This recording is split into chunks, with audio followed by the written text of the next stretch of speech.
only used that like 3 times, but it works. Good morning. This is Pat O'Connell. I am calling to order a special open meeting on economic development and grid readiness. This is Thursday, February 13th, 10 a.m. We're in a hybrid situation, so we actually have quite a few folks with us here in the room at the Bochum building. We also have people online. So we'll go ahead and kick it off with the roll call. Commissioner Nybert, I am here. Commissioner Aguilera, Present. Commissioner O'Connell. Believe your lion eyes. All commissioners are present and you have a quorum, Mr. Chair. Great, thank you. And then commissioners, we have an agenda here for today's meeting. We're going to start with public comment and then have an informational workshop. And then try to figure out what to do next is the agenda. Did you have any changes, additions to that? No. Okay, so we will proceed with the agenda that was posted. And first up on that agenda is public comment. So I like to start public comment with anybody who's come to join us in the room. So is there anybody here for public comment? I'm seeing 1, 2 folks. All right. Sir, could you come and, this is a hybrid meeting. So if you could come and sit at the table and then push the button on your microphone so it turns green, then people in internet land can hear you too. Could start with just who you are and why you're happy to be here. Good morning. My name's John Heaton, and I'm a member of the New Mexico Partnership Economic Development Board. So the partnership has more than 100 companies actively looking to bring their businesses to New Mexico.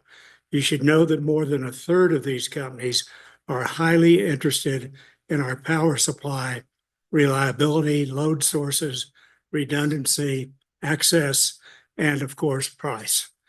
The other 2/3 of the companies are interested in power as well, but they don't have the high-tech demand the others do. As I'm sure you're aware, power demands for AI and data centers, as well as other high-tech businesses, are foreclosed on by New Mexico in spite of having 2 national labs, the Air Force Research Center, and 3 extraordinary research universities due to the dearth of power. When our utilities must reach out to ISOs for electrons during high demand periods, the power price becomes exorbitant, and that makes running a business virtually very, very difficult. The reason the U.S. has the strongest economy in the world is due to power availability. Since the Industrial Revolution, the U.S. has only 4% of the world population and therefore probably only 4% of the world's brightest people. However, what we do have is entrepreneurship, the 25 best universities in the world, free enterprise, risk capital that makes the brightest people in the world want to come to the U.S. Commissioners, if we don't have the base power load requirements for the breakthrough technologies, AI, data centers, algorithm development, quantum computing, genetic development, isotope discovery, biotechnology, New Mexico is doomed to become an agrarian state with no water. May I suggest supply chains are still struggling and our utilities need substation supplies on hand to meet new demand rather than waiting 2 to 3 years for orders to arrive. You should help by allowing funding for these substation components. Resource planning documents demonstrate current and short-term demands for many gigawatts and long-term demand for much more. We all like renewables, but the need for carbon-free, reliable, baseload nuclear power in the state is needed to meet these demands. The state has almost $58 billion in special funds they have created. It is now time for the PRC to ask the legislature to create a $5 billion fund over the next few years to help fund SMRs and large nuclear power stations. New Mexico has a larger technology base than most other states. Don't let the oil and gas revenues escape developing the nuclear energy sector. Thank you very much. Yeah, thank you, and thank you for coming and for your comments this morning. Next.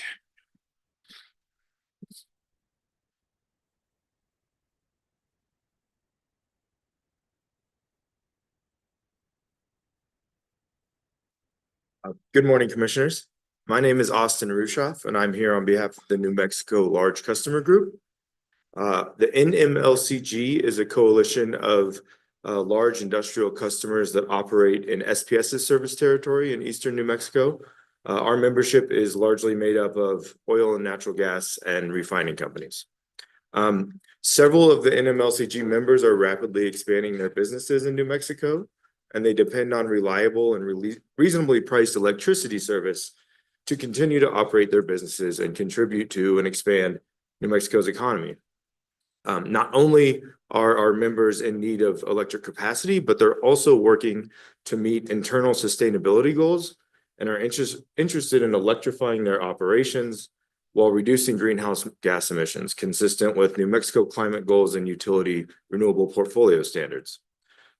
Indeed, when grid energy is not available, large customers must often use on-site diesel or natural gas generation, which is more costly and produces more emissions than grid electricity. So not a great option when grid electricity is not available. The NMLCG filed comments in this proceeding on December 4th, and I would direct you to those written comments for sort of a more robust discussion of our ideas in this proceeding, but I did want to highlight a few items in my comments here today. First, I want to reinforce that the issues identified in this docket are not hypothetical, they are real, and this is a timely and important conversation. Grid interconnection delays have a real chilling effect on business in the state. Our members are seeing significant delays in bringing new load onto the system, which hinders their business's ability to flourish and further contribute to New Mexico's economy. Specifically, in the SPS service territory, we understand that a lot of the backlog and delays are due to the SPP study process. And we urge the Commission and SPS to work together to identify potential solutions to that SPS backlog. We understand that this Commission, the PRC, does not necessarily have control over the SPP, but we do think there's some influence that can be exerted there, and we would encourage the Commission to do that as much as possible. Second, we believe several stakeholders and commoners presented great ideas about how to streamline the PRC regulatory process to allow new transmission and generation to come online sooner and as needed. We believe there's improvements that could be made to the integrated resource planning process, potentially shifting to more of an approval paradigm instead of acceptance.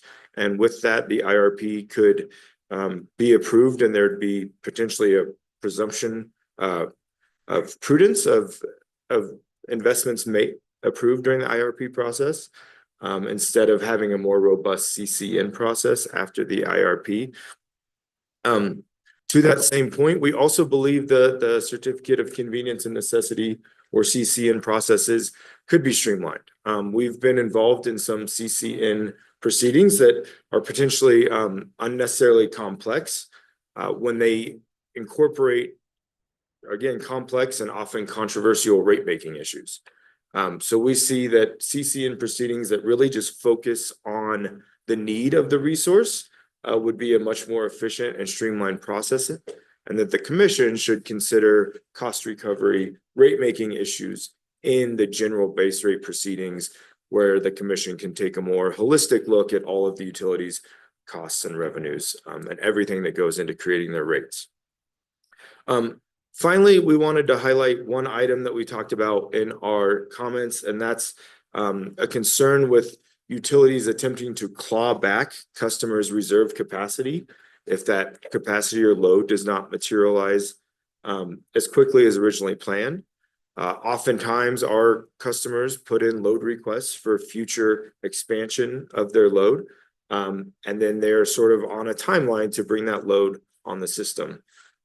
We understand that there's been times when maybe that load doesn't materialize as quickly as possible. And then the utilities might try to sort of take back some of that capacity that the customer reserved but is not using, or not using yet, I should say. As the commission is aware, planning years into the process and years into the future and expanding your business can be complicated, and sometimes timelines get pushed back. But it's important for these customers that make significant business investments to know that the capacity they have requested and reserved is going to be available in the future when they need it. So we urge the commission to look into this issue a little bit more and exert, influence over maybe establishing protocols over sort of that clawback issue, as I call it, and other commenters spoke to. So with that, I'd like to thank you for opening this docket. I think this is a very important issue. We look forward to participating in the conversation today and in the future. And I have availability for any questions if there are any. Thank you.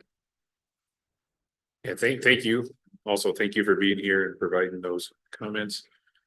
Yeah, both of them exactly online with what we're looking for today. So, Mr. Rodriguez, do we have anybody registered online to provide public comment? Yes, Mr. Chair, we have 2 individuals, and Okay, I'll turn it over to you to manage that then. Thank you. of course, Chad Matheson, go ahead with your comment. Well, good morning, commissioners, and thank you for having me, albeit virtually this morning. My name is Chad Matheson, and I work for the Albuquerque Regional Economic Alliance. In today's economic development landscape, utility infrastructure plays a foundational role in our state's ability to be competitive for new investment. As the Senior Vice President for the Alliance, I can tell you that when businesses evaluate potential locations for a new investment, or if they're considering an expansion in the state, access to utility infrastructure isn't just a consideration, it's a requirement. Companies, particularly those within advanced industries like semiconductors, aerospace, and renewable energy, all need access to reliable and redundant power supply, often in large loads, 50 megawatts plus, within 24 months or less. A site without adequate utility capacity, or if we as a state cannot provide a solution in an adequate time frame, the state is immediately disqualified from consideration. Speed to market is a critical factor in site selection, and companies increasingly expect shovel-ready sites with infrastructure in place.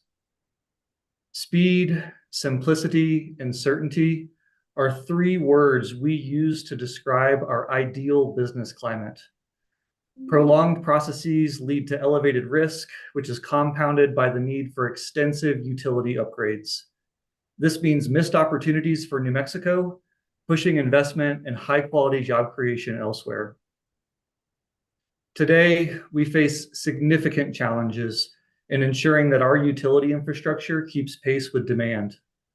Long-term planning is essential, but regulatory processes often create bottlenecks, slowing down projects, elevating risk, and diminishing certainty on projects that are critical to economic growth. Despite these challenges, there are clear strategies for moving forward. Partnerships with economic development organizations and other agencies can emphasize data-driven planning, including predictive analytics and GIS mapping. These methods can help identify high-growth areas and guide infrastructure investments before bottlenecks emerge. Ultimately, our state's competitiveness is directly tied to the strength and reliability of our utility infrastructure. I encourage this group to consider a creative, solutions-oriented approach to utility investment, an approach that focuses on expediting processes, reducing red tape, and ensuring that external audiences view our state as open for business, and whose governing bodies are ready and willing to work together to unlock new economic potential. Thank you. Thank you. Okay, next, Missy Courier, go ahead with your comment.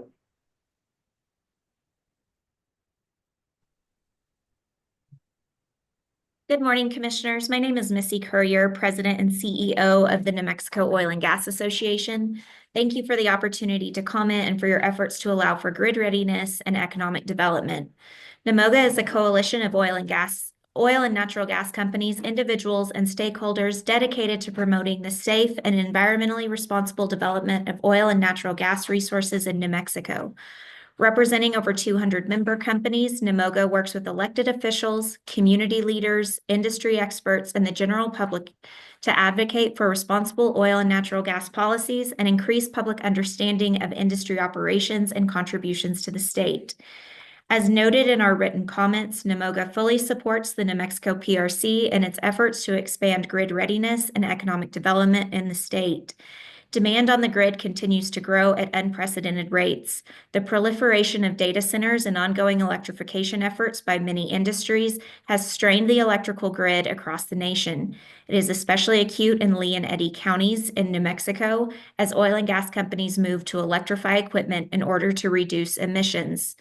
There is an immediate need for 4 times the electricity currently available so that these emissions reduction efforts can continue.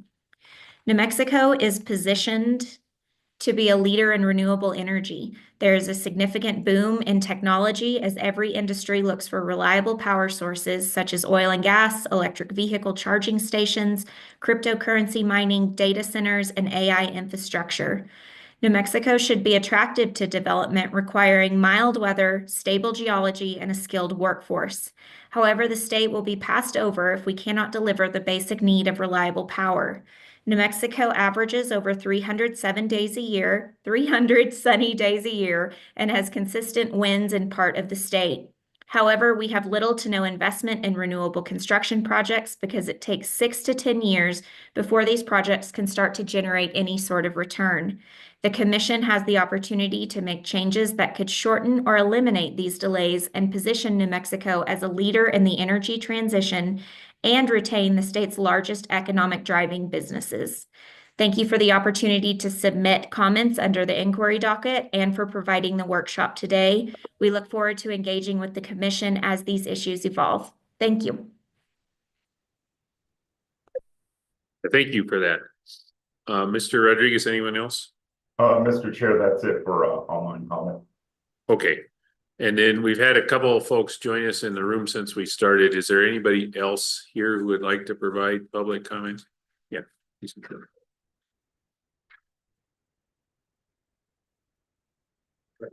Yeah, if you sit here and the mic's already on and they just start with who you are. Thank you. Good morning, members. My name is Isaac Romero. I am the Deputy Cabinet Secretary for the Economic Development Department. Just wanted to express our support of all the initiatives for expanding and quickness for upgrading the grid and creating electric and utility capacities. Also wanted to take an opportunity to express our gratitude to our partners in the industry who are supporting these efforts and working with us, the Economic Development Department, for making some of these things happen across the state and making us more competitive for economic development against the nation.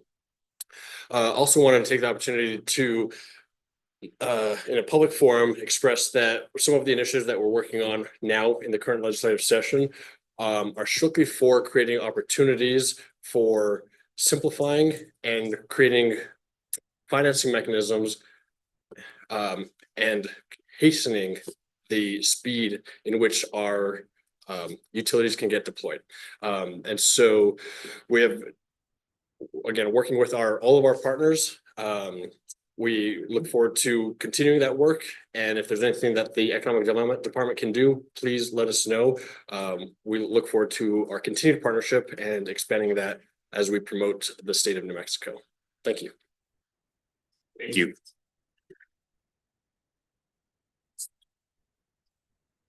So I believe that concludes our public comment session on the agenda, unless I guess going once, going twice. All right, so thank you to all the folks who have provided public comment today. next is opening remarks by commissioners and public commenters did a great job of foreshadowing why we're here and what we're hoping to get out of today.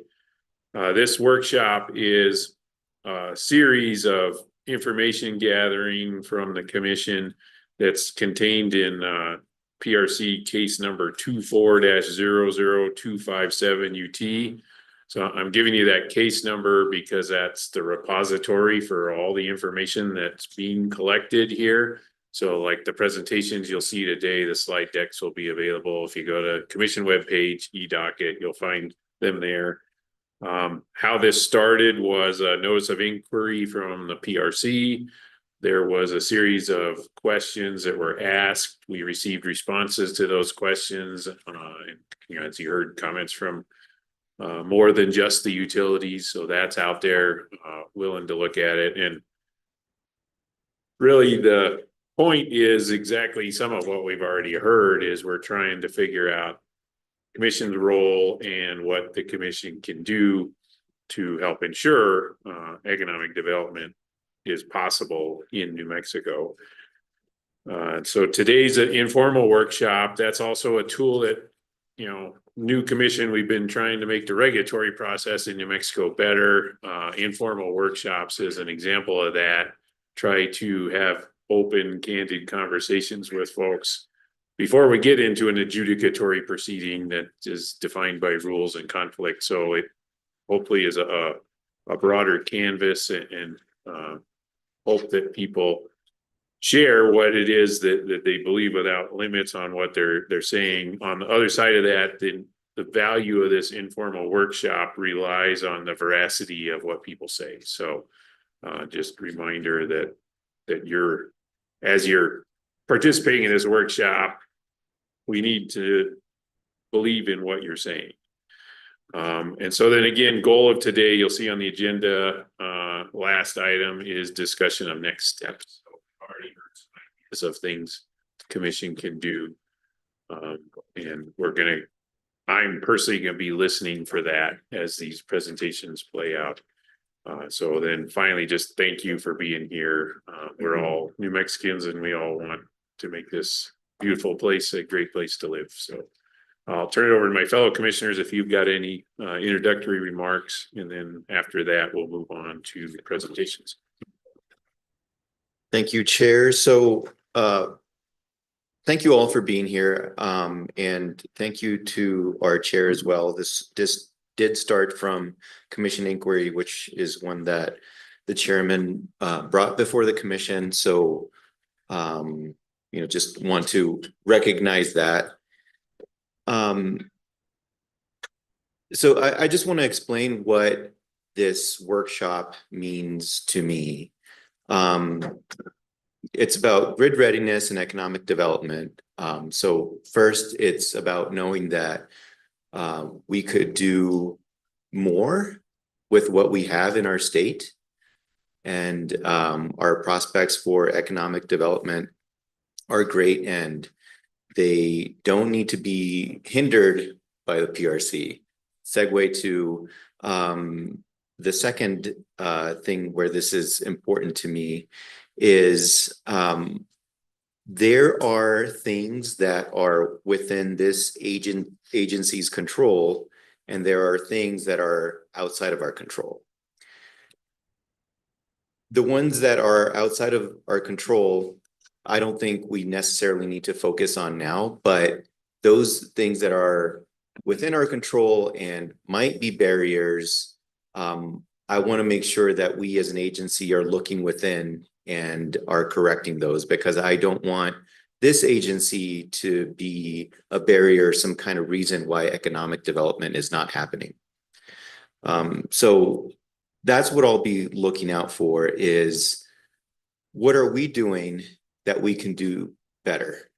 And I also want to look further into that and think about what creative solutions could we find to some of these problems where we, might be mutually beneficial. I hear things about, the CCN process.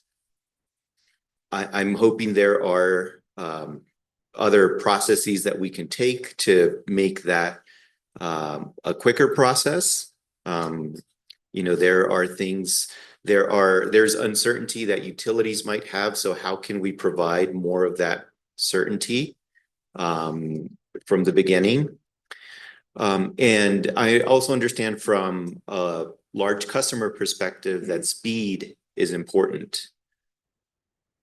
So what else has been going on in the rest of the country that can help this happen for you? Are there special contracts? There are some of these large customers willing to take on more of the cost that would go to ratepayers.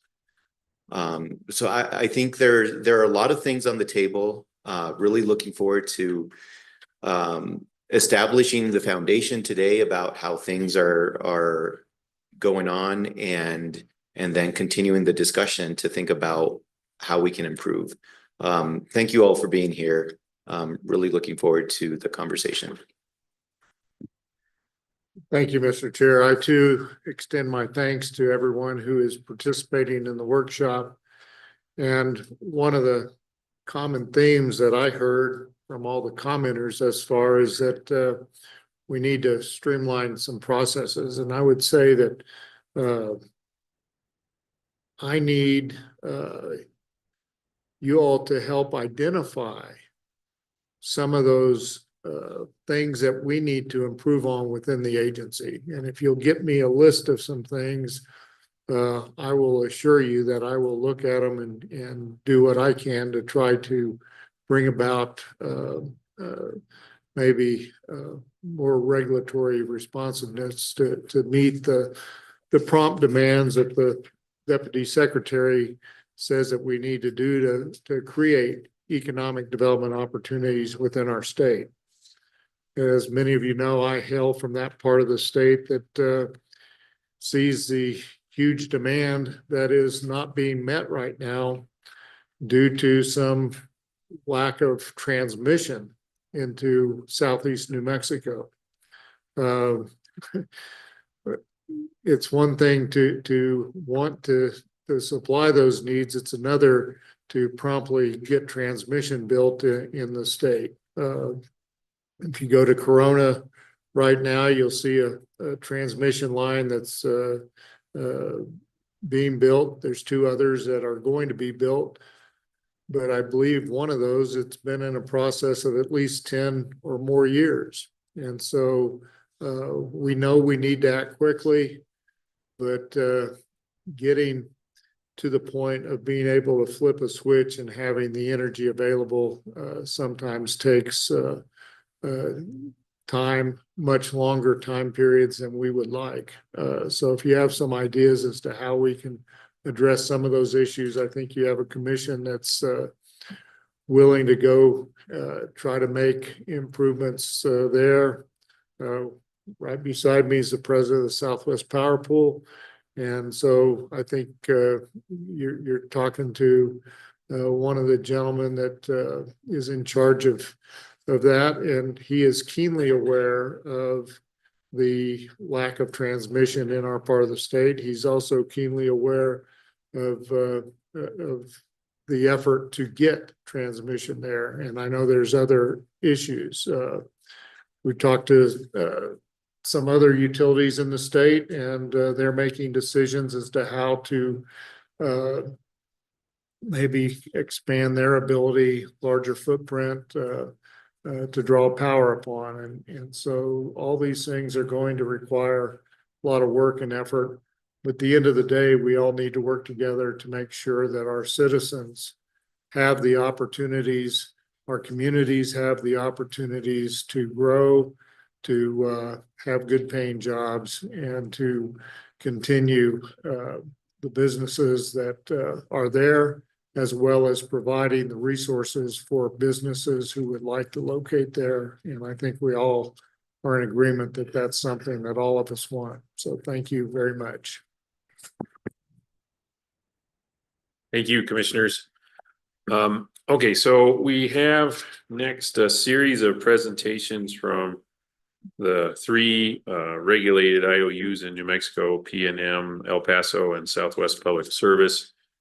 PNM, you're first on the list. Are you ready, willing, and able to go first? And then, so I guess just, we've got plenty of chairs in the room.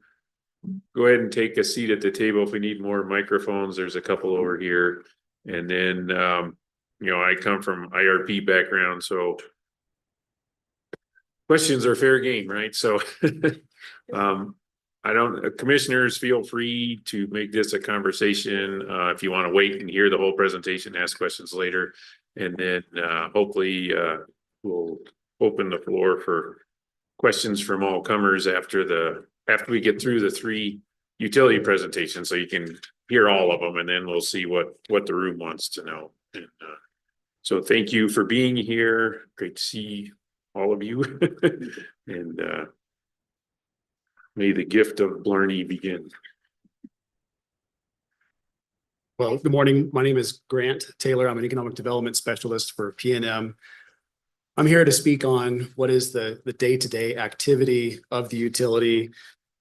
Let's do some introductions first. With that, I'll start us off. Okay. So good morning, commissioners. Very nice to see you this morning. Thank you very much for holding this workshop. I think PNM and the other utilities are really happy about this process and really happy to partner with you and other stakeholders to try to figure out the best solutions to bring economic development to New Mexico. I think when I sat here previously talking about the Hidden Mountain substation, that was one probably a year ago. Really, the idea was we want to build things that are expandable and expandable quickly. And I think that's been our goal. I think there are some impediments, and working together, I think we can get there to remove those impediments. My role at PNM is Vice President of Integrated Planning. So in that function, I have responsibility for the integrated resource planning. So basically our generation and demand side options, our transmission planning and our distribution planning. We also have paired that with our transmission and substation engineering. So those teams can work together to try to come up with the quickest and most cost-effective solutions for customers and for the state. And I think we're poised to try to take advantage of some of the opportunity here, but do need some assistance from everybody that's part of this ecosystem to try to be part of making sure we can advance New Mexico's interests. So I'll hand it to Alicia and then to Grant, and we'll get going. Good morning, commissioners. I'm Alicia. Can you not hear me? Green is hot. There. Yeah, we Thank can't hear you, but Nobody else can. The internet rules. Yes. Thank you. Good morning, commissioners. Alicia Saavedra.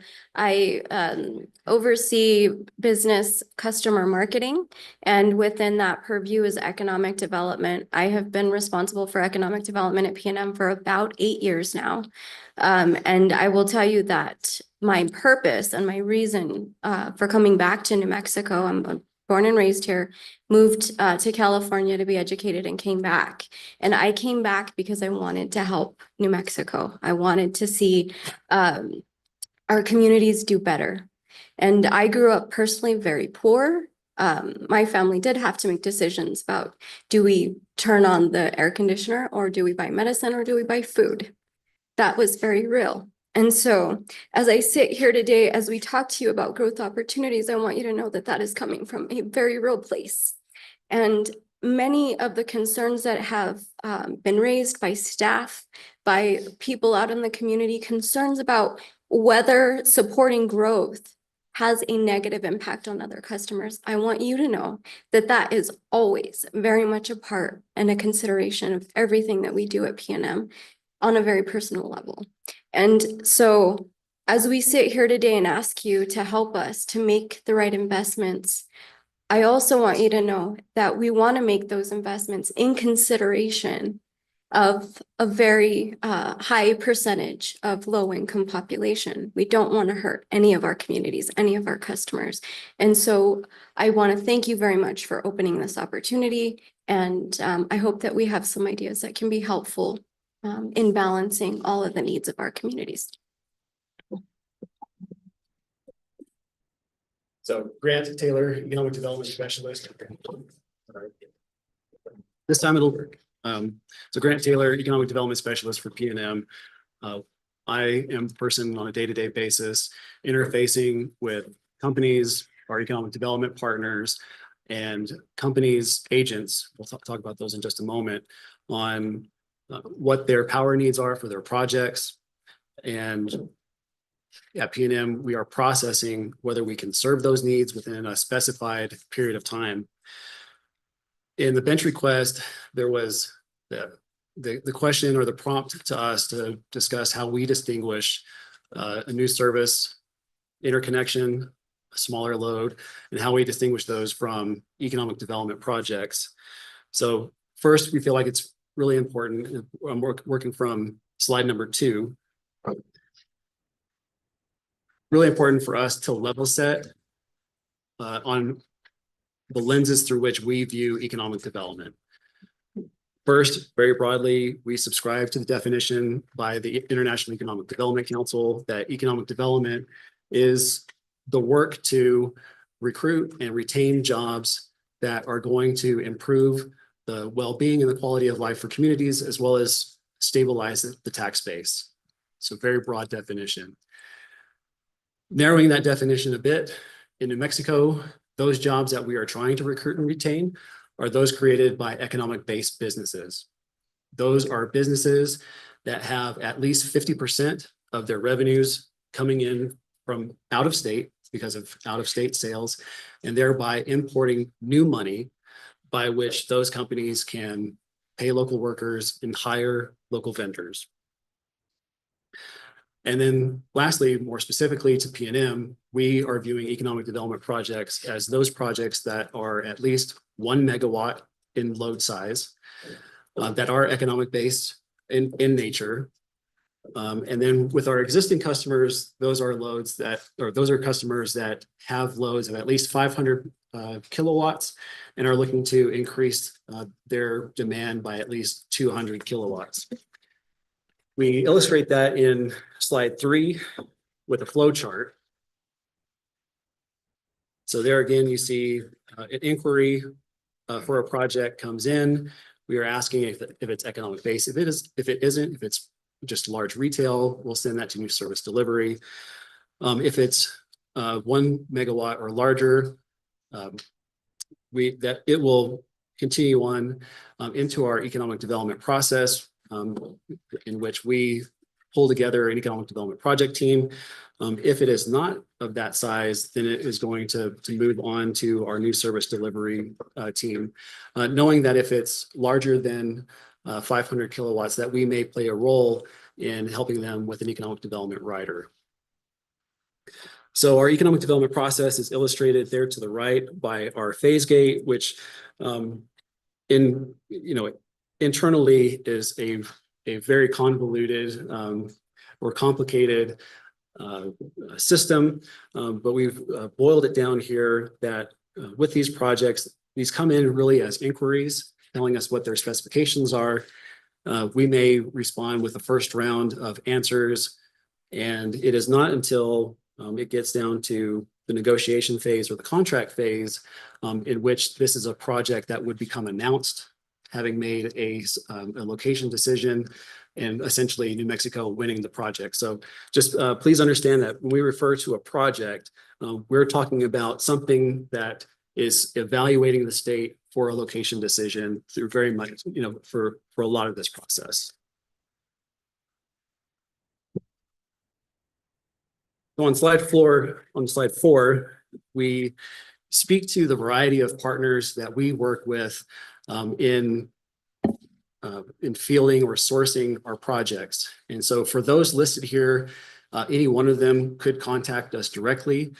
We work with the New Mexico Partnership chiefly, and oftentimes they are working through regional or local economic development organizations, like those represented by Chad Matheson, who made public comments earlier with Albuquerque Regional Economic Alliance, or Mike Espiritu with Roswell Chavez County Economic Development Corporation. We also hear from landowners and brokers and developers that may have direct contact with companies considering their pieces of land. Site selectors, those are consultants whose job it is to optimize a location decision on behalf of a company. Sometimes we're receiving those inquiries directly from customers, and then obviously those customers that are interested in growing or expanding their businesses will contact us to talk about how we may serve that larger load. So we'll move over to page or slide 5.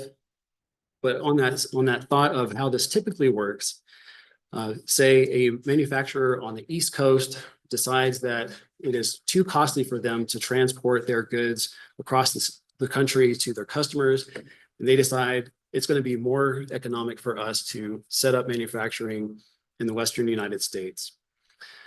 They contract a site consultant. They specify what are their greatest needs, the things that they're most interested in, whether it's workforce, the type of workforce, utility needs, other factors. And that site consultant begins the process of elimination.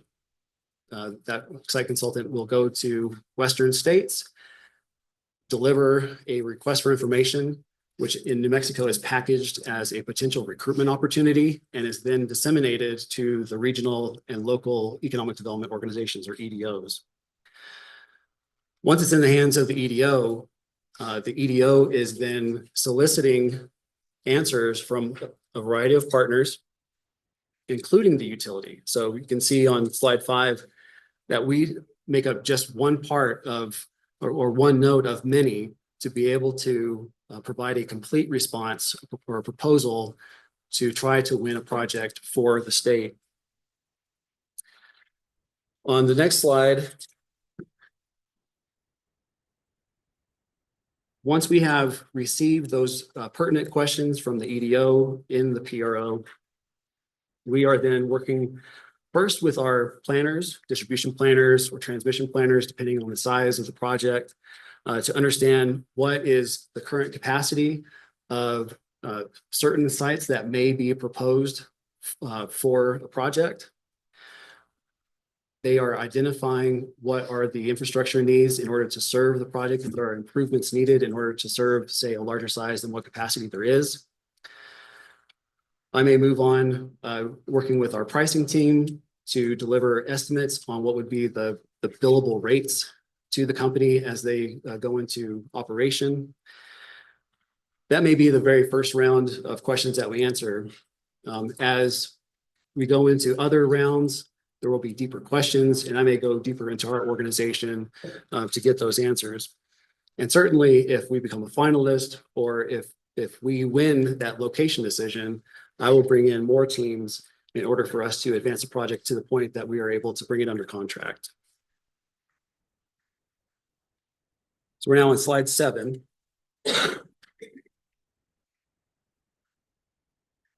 Couple of points here. First, as we are working with the partnership and others, and they are responding or giving proposals to site consultants and companies, it turns out that we have very tight deadlines in order to provide these answers. In a study that we did of PROs from the partnership over the last few years, we found that typically from the time that the PRO is disseminated to EDOs to the time that they are receiving those and need to turn those around to the site consultants, it's about 11 days, including weekends. And with some of these larger loads that require, a great deal more analysis, it does put a great deal of pressure on all the partners involved in putting together these proposals. Another point about timing is that it has been made during the public comments, many of these projects want to be operational in 18 months, 24 months. It starts to feel a little bit like a luxury if they tell us they want to be operational in 36 months. And while we can meet the deadlines of some of those, not all of them. And we make the point that a site consultant said in a trade publication last year that the fastest way to get cut from a location decision is to not have present or future capacity for these projects. Again, site selection, multi-state site selection is a process of elimination. And so if we don't respond in a timely way with appropriate or complete answers, or if we say that we cannot serve the project in the time specified, we will lose the project.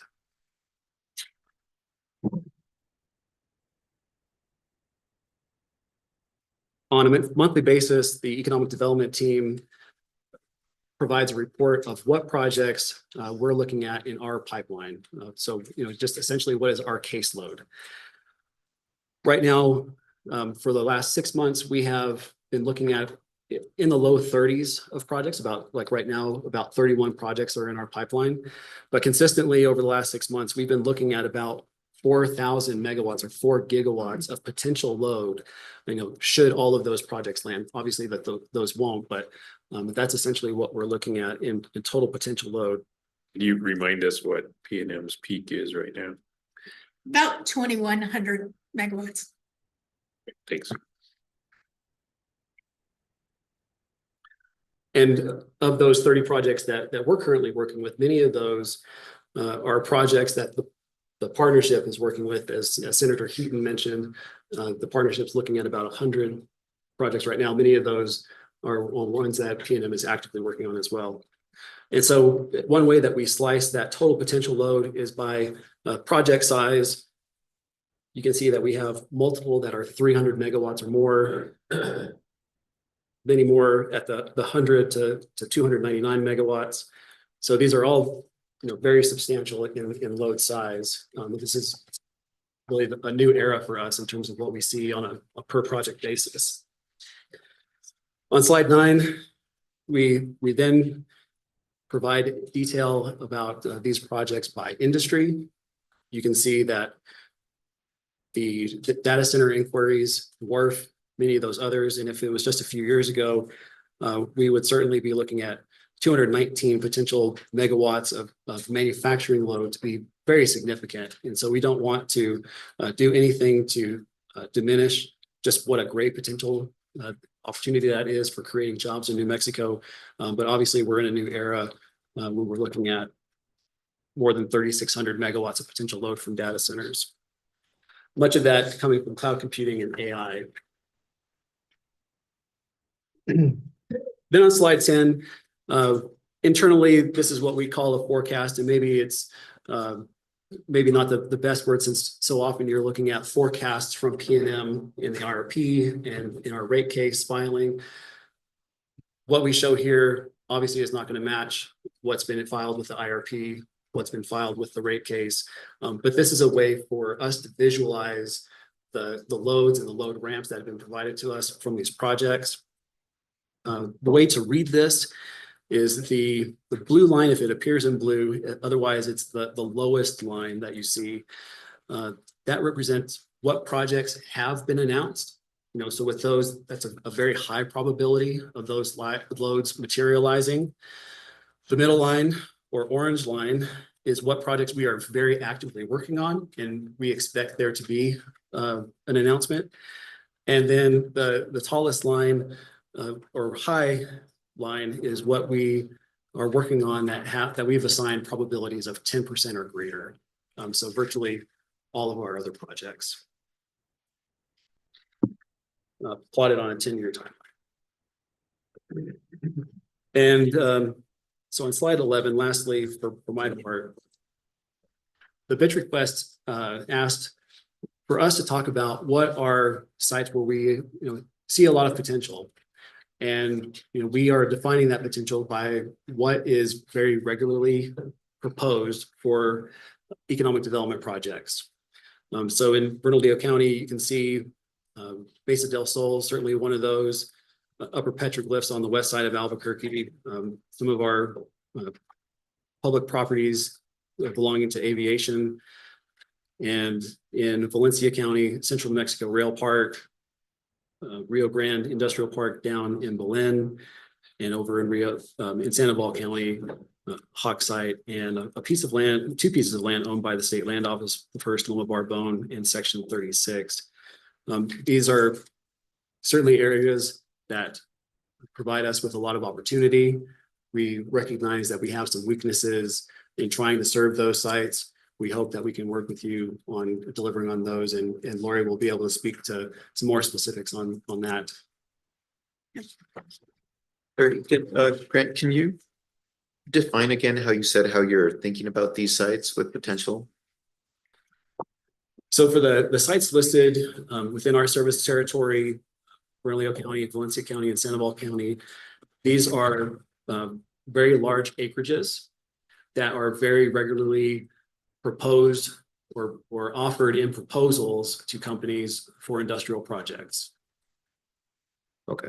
And in thinking about that, are you also thinking about available capacity? Or is there like another area not listed here where there is available capacity that might not be one that is commonly proposed? I'll say yes to both. Okay. So we'll go to the next slide. But to answer your question, Commissioner Aguilera, we have worked to create what I call anchor substations. So it's very similar to what we talked about when I was up here in 2024 talking about the Hidden Mountain substation. We are putting what we're calling anchor substations in these large growth or growth potential areas. And the idea there is that we'd have the ability to quickly expand those substations. Years past, we built just what we needed, right? There was not a lot of incremental expandability there. Now, to expand a substation will be simply the incremental cost of adding the additional breaker or 2 or 3, and the control enclosures there, grounding grid, you fence the whole thing, you're ready to go. So we've tried to create in these opportunity areas some base anchor from which we can quickly integrate a new customer. And in terms of, we have defined where we have capacity on the system.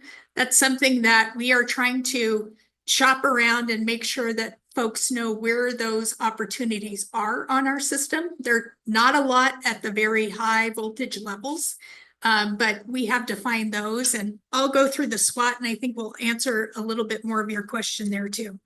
So in terms of the strengths, weaknesses, opportunities, and threats that we have at PNM relative to the economic development, New Mexico is ranked with the lowest industrial rates in the US, and we give you a reference there, but very attractive in terms of pricing. PNM's reimbursement agreement. So we have the ability and have executed in the past reimbursement agreements with potential customers that help us keep their project moving forward. It is basically a contract that allows them to sign on the dotted line so that we can put milestone payments on long lead time equipment. We can keep that process moving. They put a little bit of money at risk. We do not put any of the other retail customers at risk, but it helps us to overcome some of the timeline constraints that can be there if you're doing everything sequentially. So I think those are a couple of our strengths that we have to offer to potential customers. Weaknesses, we have a lack of latent capacity, system capacity. I'll talk a little bit about that. I know we've talked about GETs, and I will tell you, and happy to share with anybody who is interested, we have deployed a large number of GETs on our system over the past decade. So we have been able to accommodate loads that you normally wouldn't have the transmission capability to accommodate without GETs, right? That has been very beneficial to us, but we are running out of even that capability, right? So we are at the point where new wire in the air is likely the solution. And then resultant project lead times. So we provide to every customer that comes through the door a schedule and a time frame, a schedule, a budget, and a preliminary service plan to everybody. Those preliminary service plans, especially for large customers, tend to be really long, even with reimbursement agreements in place and trying to parallel path as much work as we possibly can. So that's a weakness for us, that we don't have any of that latent capacity ready to go on the transmission grid itself. And then the CCN approval, durations, and uncertainty. And I'll tell you, both on the resource side and the transmission customer side, not having that regulatory certainty quickly leads to banks are unwilling to sign on the dotted line with a potential generator, with a potential customer for their development of their facility, unless they have that certainty that they know something is going to transpire. And those timeframes are difficult because they're working with us, but they're also working with other states who may have the latent capacity and or not have necessarily the same regulatory obligations that we have in our state. Opportunities. So this is really one I'm excited to talk to you about. I think we've mentioned the PNM 20-year transmission plan, and I think members of the commission staff have been able to participate in those sessions. This is really an area that I think we've tried to provide what I call the decoder ring to PNM's and New Mexico's transmission system. We know that to build significant transmission is going to take partnerships. It is very unlikely that the utilities will be able to unilaterally build all the infrastructure necessary to accommodate 4 or 5 gigs of new load in these short timeframes, while it's also moving towards the energy transition. So we really are hoping to arm the market with the information that helps them come to the table with potential partnerships. We are talking to a number of entities right now about potential partnerships on transmission lines that will help unlock ability to serve economic development load in the state, as well as provide opportunity for others to export capability, export power, renewable energy from the state. So the 20-year transmission plan was a way that we had to give everybody the information we felt like was necessary. You don't have to sit in our queue to try to get the answer. You don't have to wait several years in our FERC processes to try to understand what's possible. You have the answer out there, and it's brought a lot of people to the table to start talking about opportunity. Continuing our anchor substation development. This one's really, really important, I think, because we know generally where the bulk of those requests are coming in.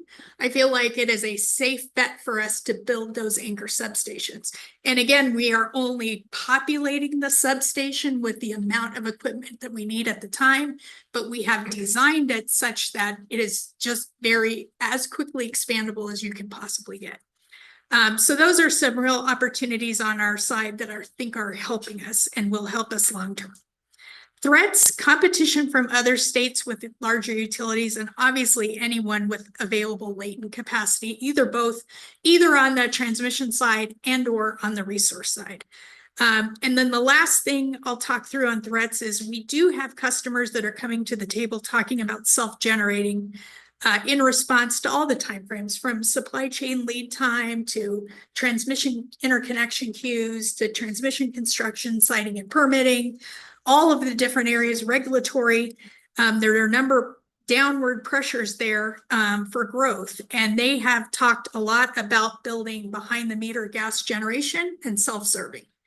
And I think that's a threat not only to the utility model, but I think it's a threat to the Energy Transition Act as well. I think they do not have compliance obligations there, and that's one thing that I think most people hope that we can find a way to work together to help minimize the amount of thermal generation that's going in. So questions? On that last point about self-generation, is there an opportunity for a large customer who cares about speed, to provide some of that self-generation temporarily until PNM can come in and, maybe sign a contract, right, that solidifies that kind of transaction? Absolutely. That is one of the options we're working through as we speak. In fact, I was in a meeting on something like that this morning. We really are hoping that there can be kind of a split approach here, that we can allow the customer to take a little bit of ownership over their destiny and do some behind the meter work that helps speed to market, and we would parallel path the remaining items, so you get a good bit of them online without them having to wait for all of the things that a utility might have to do to accommodate their load. So yes, absolutely. And I think an opportunity here is just creative thinking. We've spent a lot of time in our groups talking through how do we overcome these timeframes? What are the things? So I think, we've carried spare inventory, for example, to try to make sure that we have, when you're talking about getting auto transformers in 5 years, if I order one today, that's not a great opportunity generator, right? We want to make sure that we can overcome or at least remove as many obstacles as we can in the near term. Thank you. Yeah, I appreciate that because and I understand that you see this as a threat for the utility model. And I could see two potential paths if, for example, the utility said, well, we can serve you, but not until this time. I think if that happens, the customer is either going to go somewhere else or they will actually go through with this self-generation. So there's a little bit of give and take there that I think would be beneficial to, I agree. Not allow this to continue to be a threat. Yeah, totally agree with you. I think that is our hope, that we can find some kind of solution that allows us not only to continue some renewable energy development and some supply to offset what might be used behind the meter, but also allow the customer to go forward and make sure they're getting that speed to market that they might not get otherwise. So 100% agree.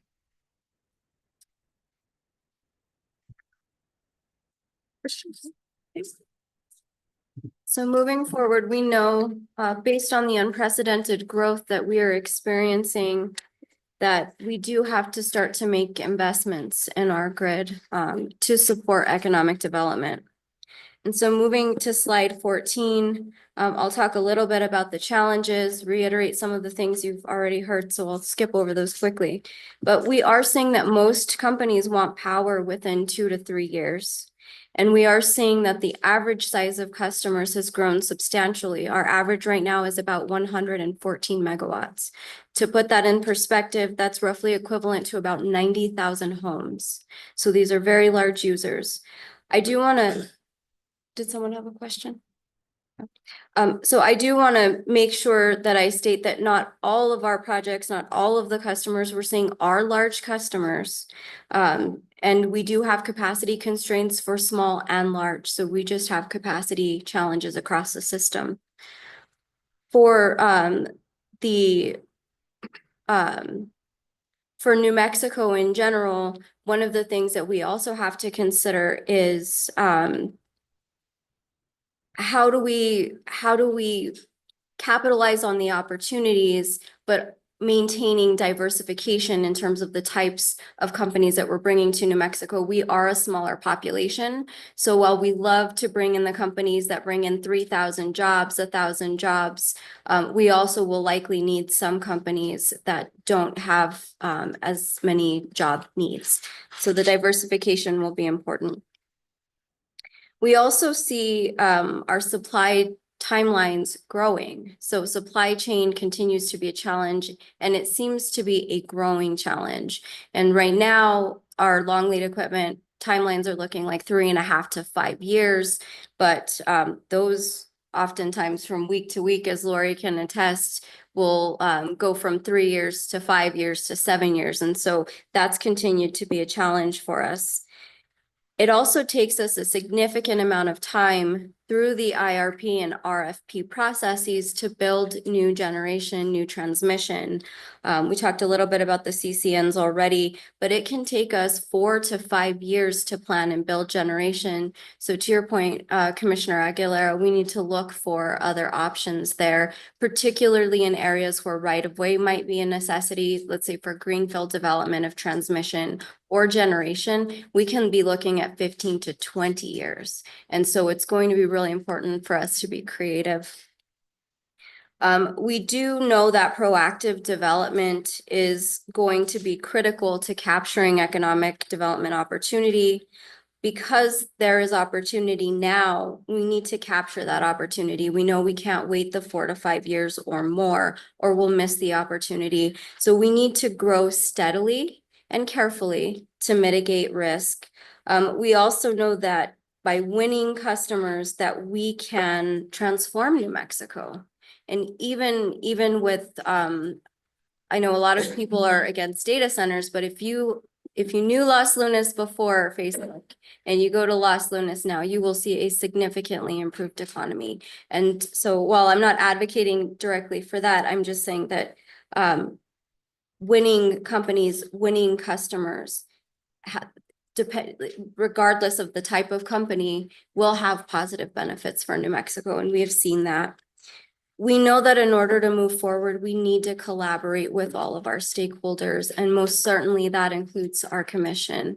And so, again, just want to thank you for this opportunity.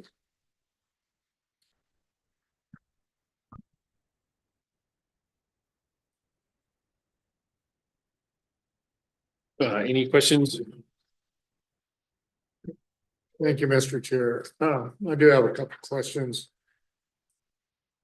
We recently approved, I guess, application to secure power on the open market, if you will. And does P&M have any plans to expand its own generation capacities? And if so, when are we going to see some of those plans? So yes, good question. Thank you. So we are right now in the process of constructing the new resources that we got approved in the 2026 resource filing. We're also in the process of regulatory proceeding on our proposed 2028 resource portfolio. So hope to begin constructing that quickly upon approval, we hope. We are right now out for RFP for 2029 through 2032. And most of you will be familiar with the fact that we refiled our IRP last year. We had a 2023 IRP that had a particular load forecast and plan in it. We, in our most recent load forecasting update, saw, as a result of this, saw significant increases across the board in our load growth. So we did a material event on our IRP. In that, you will see not only the base forecast having gone up, but we dramatically increased our high economic growth scenario in that so that we could define the resources that are needed if all of this comes to pass. And we have gone out to bid with those ranges in there. So we are trying to plan ahead for resources to make sure that we can overcome supply chain challenges, all of those kinds of things, and be prepared. We, in our 2028 resource filing, and I don't know if I'm allowed to talk about this, but I'll tell you, we did apply for more than is needed to maintain our loss of load metric. And that is in part to provide some economic viability to the Four Corners area where the San Juan power plant was shut down. But you'll see we're a little bit long on reserve margin associated with that. And the idea is that it's not going to be a bad thing. It won't be money wasted. We feel like with these load demands that continue to increase, that you'll see value there and customers will see value. So trying to join the Western Resource Adequacy Market, we have plans to join that. We have made the decision to join the EDAM day-ahead market so that we will continue to have robust access to markets. And then finally, you all will see some CCN filings this year for new transmission lines. Those were one of the things outlined in the 20-year transmission plan and part of the first phase of trying to expand load serving capability in New Mexico. And my second question, did I hear you correctly that there were 4+ gigawatts of potential activity, but that's many times what your current peak power is? So how in the world would we be able to meet that demand if you land even just a part of that that you're wanting to serve? Yeah, so we're hoping the transmission lines that we're proposing will help pave the way for that. The anchor substations that we put in will provide interconnection capability for additional generators. It's one of the things that they're designed for, to take that. But we will not be making the investment proactively or prospectively for 4 gigs. That's not something we're building to today, because there is a potential of not recovering that. And you know, we want to make sure that we're balancing that risk with that potential benefit.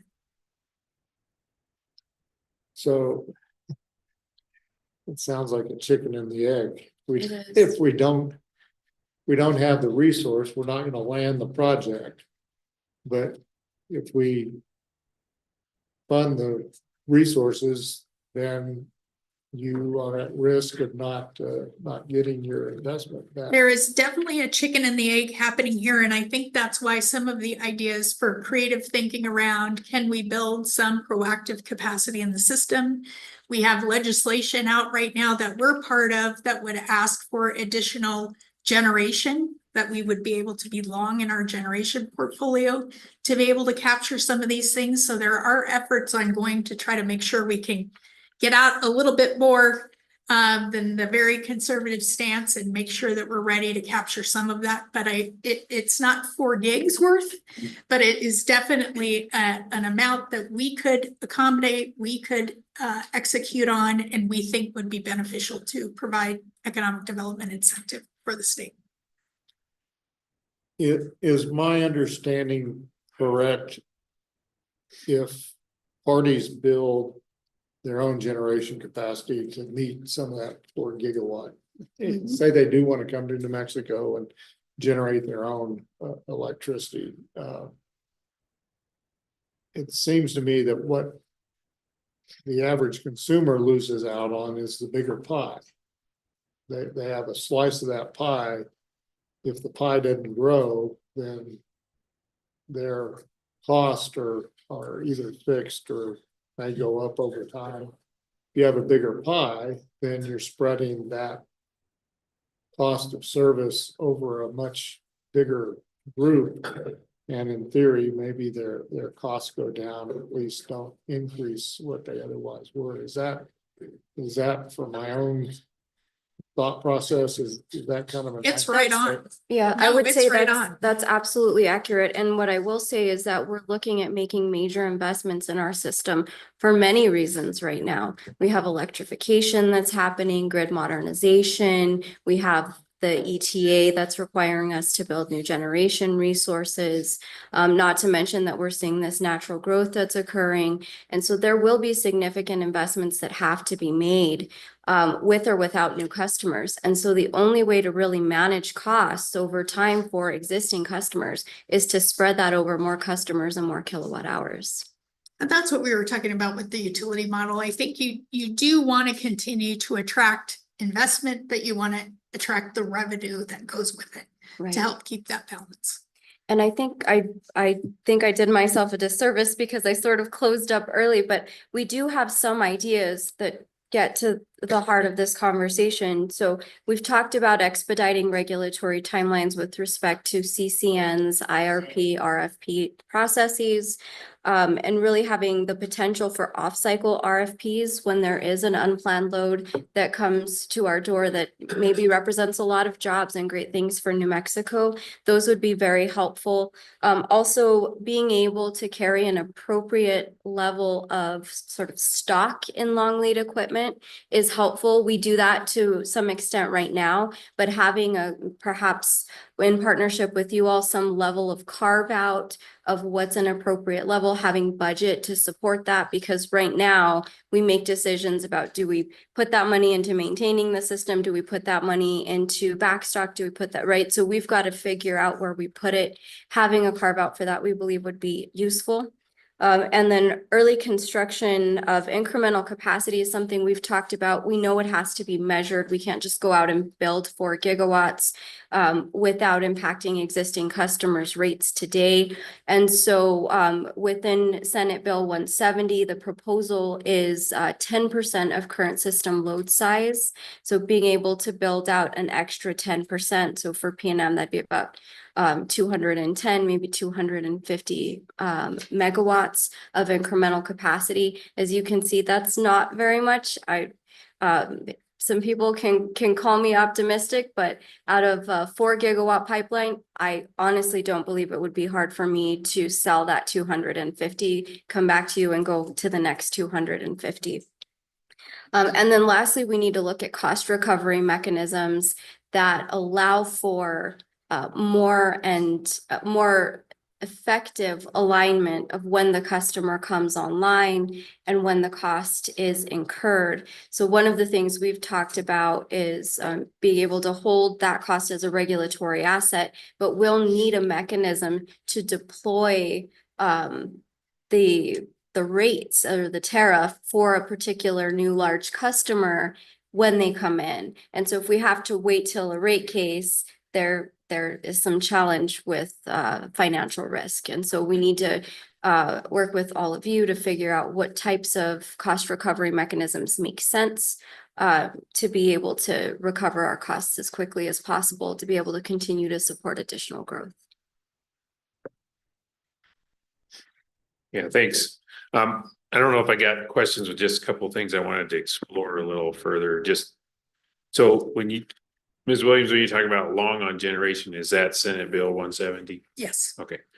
And then the CCN approval durations, uncertainty.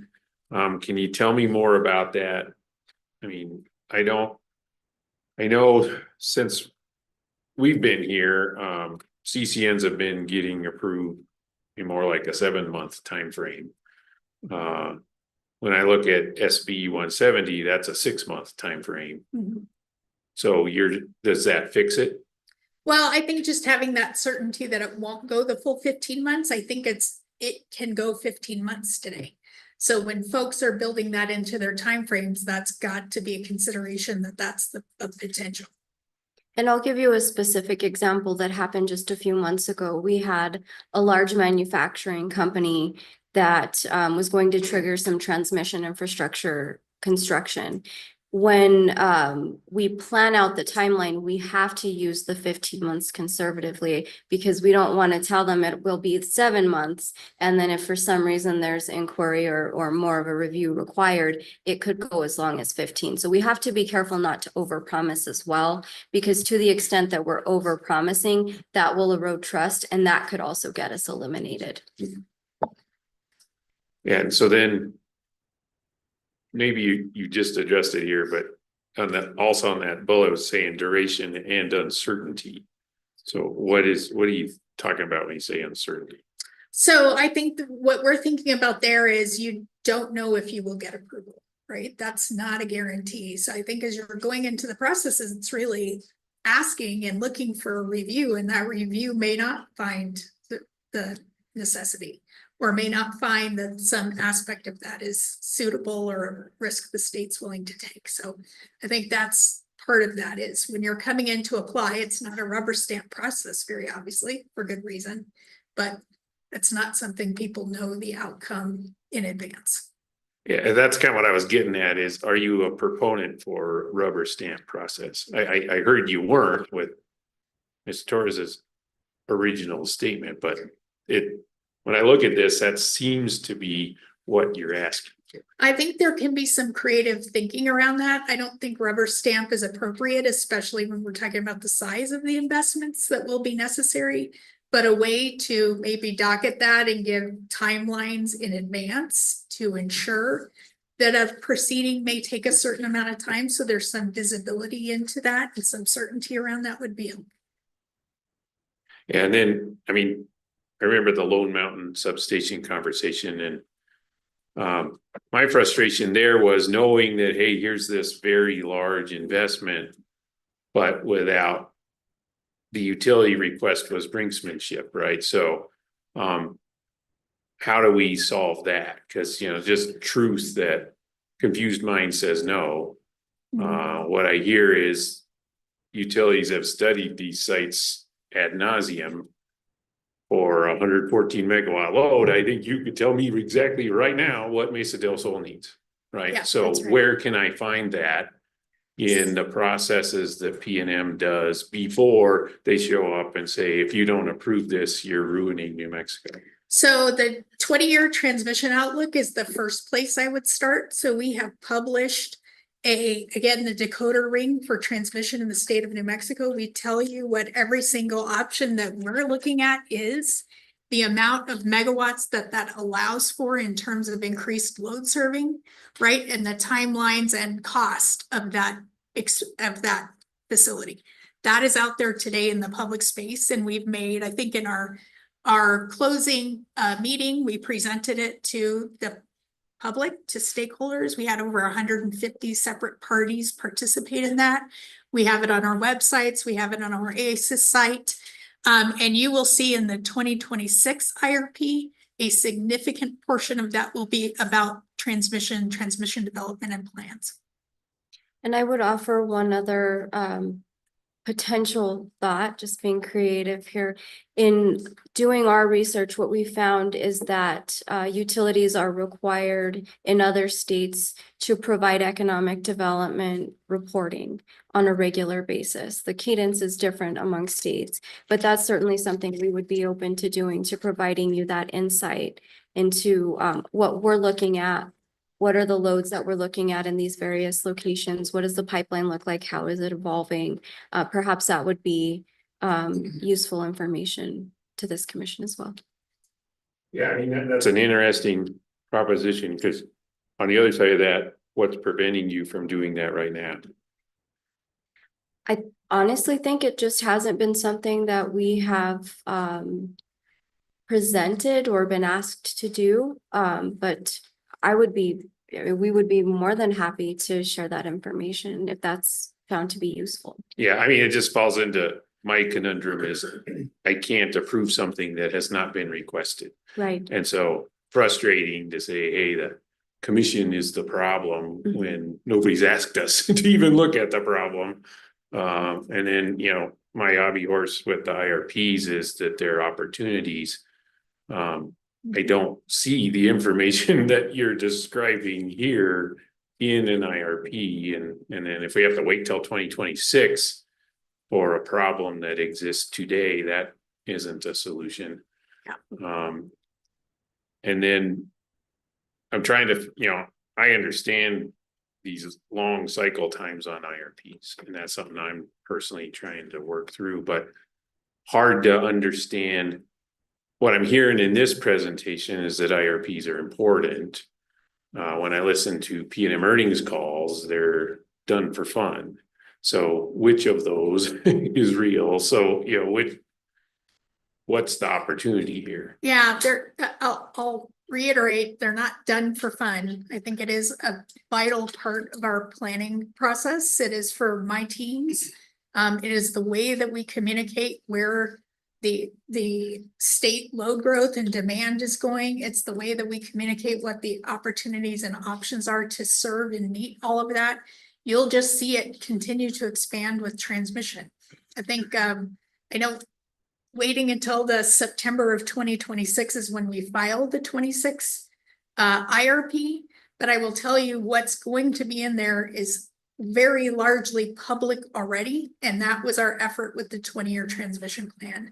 I didn't have another avenue to try to provide the market that insight into our transmission plan, so we just put one out there. We've had a number of stakeholder meetings about it, spent a year doing the study, have shared all of that with our neighboring utilities, have shared and had multiple meetings with partners, and continue to try to move the needle on the transmission side. But we're now at about $3.5 to $5 million a mile for 345 kV transmission. It is going to take partnerships, and it's going to take a lot. Commission and regulatory is one piece of this gigantic pie, and there's a lot that goes into trying to make sure these investments can go through. So I'm trying to be as transparent as I can possibly think of, and the avenues I have available to me to make sure people are aware of what we're thinking about and what we're doing. Yeah, no, that's exactly the spirit of this, is what are the productive avenues. And again,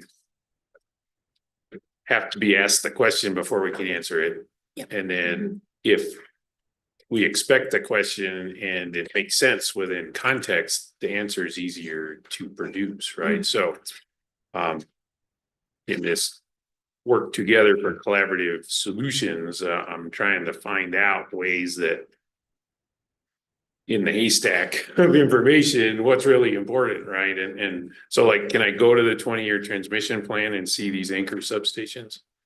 Yes. Okay. So those are the kind of things that are helpful to call out. And then just, you know, Commissioner Nybert's point, you do the math at 114 megawatt average request, that's 5% of reserve margin. And so I think about this just structural engineering analogy. If you're designing a beam, you have to test, is this beam going to work under a number of different conditions? So, you know, I know when you're building your plan and you're saying how much capacity you need, it's what you think the demand is plus factor of safety. Should this be thought of as another factor of safety, or are you stacking it on top of the already needed reserve margin? And if that's the case, what's the argument that helps when the question comes in that we know we're avoiding waste and duplication? I hope I understood the question, but I think the way we're trying to think about this is. Well, I mean, I think we agree that commission has a role here. Yeah. We shouldn't be rubber stamping things. The essence of the commission's role is have a system that serves the need that for New Mexico, but do it in a way that isn't horrifically expensive. And so if we already need 15%, let's tack 10 more on for economic development. Help me understand how, when that comes through the door, that's not wasteful. Yeah, so in the 20-year transmission plan, we did not design it for a specific limited load forecast that we think is the load. We looked at the transmission system holistically and went beyond PNM's system, knowing what we know about constraints, knowing what we know about the future of resource development in the state, from compressed air energy storage in the southeast to having access to wind along the entire eastern half of the state, to where the solar, where the batteries, where the loads are going to go, and looking at export capability. We thought through all of that and put together what we think is a good plan that's not limited by a particular load forecast. It's very specifically to say, because when you add a transmission line, very often transmission lines are not known for being precise and small incremental additions. They're big additions. You'll get 1,200, 1,400 megawatts of increased capability just on a facility rating basis overnight, right? So those are not designed to be just in time. And in our material event filing that we made on the IRP last October, you see a really high economic growth trajectory. The revised load forecast that we got last year that prompted that material event redo of the IRP, that new load forecast was higher than our high economic development in the 2023 IRP. That's the magnitude we're talking about. So we took a factor of, I can't remember off the top of my head the factor on the load forecast, but you'll see a very substantial increase in the high scenario. So we've got that visibility into what the plan would be on the resource side if that load is to materialize. Yeah, and again, just sorry for hobby horse here, but the whole, if we have a role in here and we have an obligation when we're considering these questions to listen to people that are affected by that. I think PNM was absolutely correct in filing that notice of material event, but IRP's opportunity, right? So skipped the stakeholder part of that material event, right? So if you can, I know we're talking about speed, but it's the old, if you want to go far, go together. Is there something the commission can do to make sure that stakeholders have been meaningfully engaged so that when it does come in our door, the process isn't just swamped by what the heck are these people doing? Yeah, and I think that really was the point of involving a stakeholder process on the transmission plan as well. So we already have a stakeholder process in the IRP. From the material event perspective, we knew that we have a RFP that we have to get out the door to try to assure resource adequacy in the future. That is really important, and the timeliness of that is very important. I think as we've seen with resources of late, they are not coming in on time. And so we're trying to build in that time. We do every single 2 weeks. I personally am part of a bi-weekly stakeholder meeting with all of the IRP stakeholders, and we held several stakeholder meetings with the 20-year transmission plan. So we are trying to go together. That is something that's part of our plans and part of our activities. And I know that from our side on the economic development focused department, if you will, we are trying to engage with a broader group of stakeholders.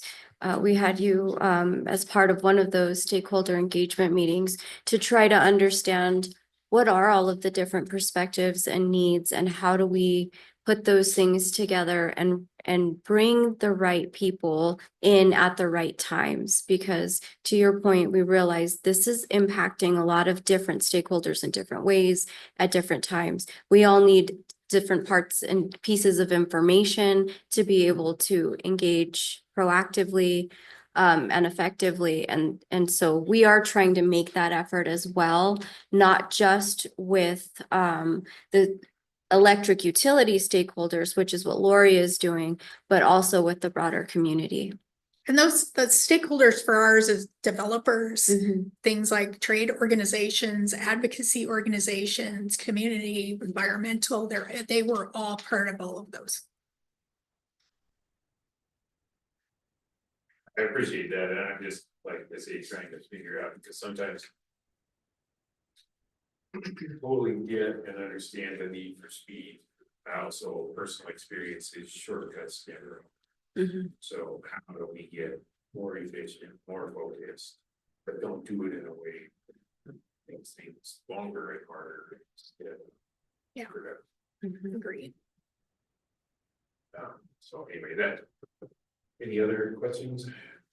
Yeah, I have a few. So yeah, I understand the situation of the CCNs, and you don't have control over the timeline, right? So you can't say, we can get it done in 9 months. So I appreciate the conflict there. So what can we do about that, right? It is written in the statute. We have what we have right now. And we also have like the 440 process. And do you have any ideas around that? Like, is there an opportunity for like a fast track process for certain things? And actually, I also need to take this opportunity to recognize that in order for us to do that, we need to have the resources to do that. So if you're talking to the legislature, make sure that they know that we need the resources to be able to do all of this. So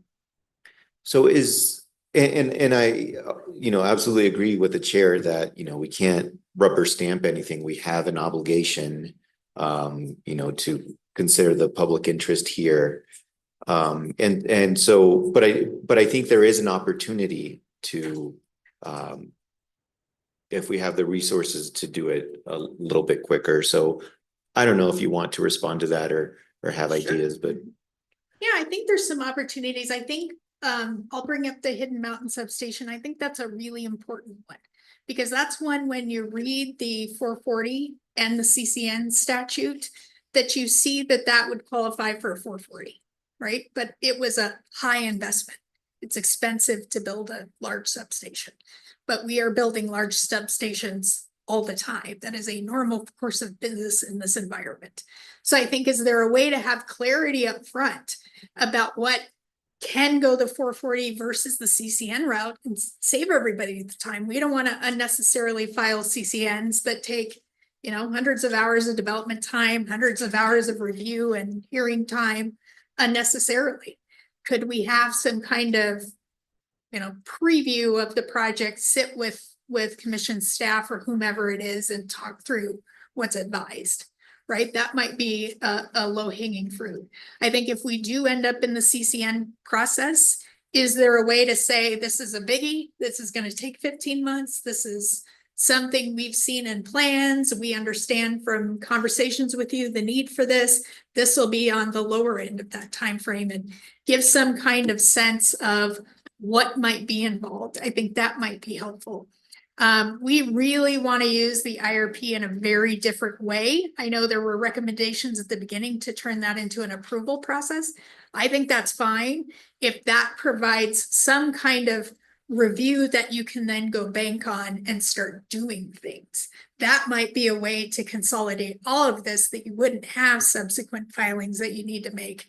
If you've got your integrated resource plan and portions of it that provide enough sufficient detail in your action plan, those kinds of things could be approved to move forward. That might be a way to think about this as well. And I think another suggestion, and this is articulated in Senate Bill 170, was having two separate paths. So for economic development projects that are certified by the state of New Mexico Economic Development Department as being economic development, that those perhaps would have a shorter time frame and review through CCN process versus all others, so that we wouldn't be asking you to just expedite all CCNs, but for those that are maybe more time sensitive, that there might be a faster time frame. Okay, yeah, I look further to, you know, talking more about that and thinking about ideas. Well, actually, just one quick one. If there was some kind of fast track process, I don't know what the requirements would be for that. You know, maybe a customer who's willing to take on more of the share of the costs. And do you think it would help if there is this ability to apply for that fast track process? So there's, you know, the regular CCN. Do you think it would help a customer feel more comfortable to continue on investigating whether, you know, to become a customer if they have the option of, you know, it could take 15 months under the CCN, but we could also apply for this fast track process. Do you think that would help persuade them? Yes, absolutely. Okay, and then just, I know we've been going a little bit long, so I'll just ask one more. On slide 5, it's about the EDO, and we're talking about all of the different things that a potential customer is looking for. Logistics, water is a big one, real estate. Aside from electricity, where are the barriers? And I think the reason this is important is because we can solve, maybe, let's say we solve the electricity problem. There are still some other barriers. What tend to be the larger ones? I'm going to interject and then Grant, you take it. The one that I'm thinking very specifically about is permitting. So we have a little bit of a hodgepodge of permitting across the state. And I know the New Mexico RITA was engaged and is attempting to try to solve this problem with having some statewide permitting consistency. I think that would be a great one.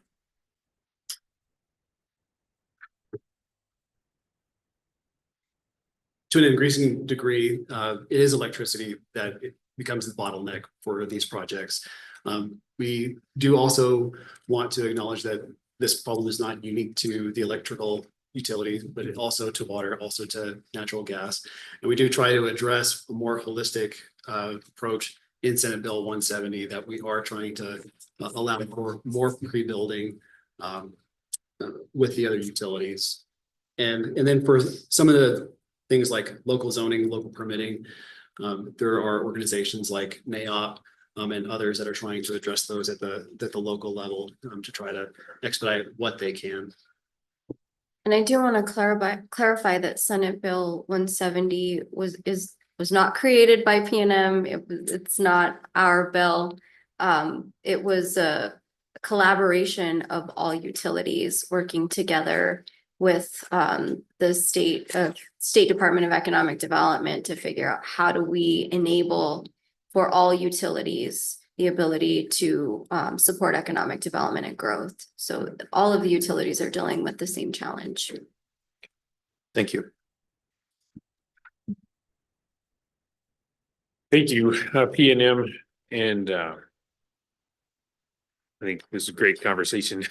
So thank you for being here. I'm going to propose a 10-minute bio break, and then El Paso Electric will be next. No, I mean, first always catches all the top of my questions. Yes.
Yeah, welcome back. We're slowly gathering to resume. Next up is a presentation from El Paso Electric.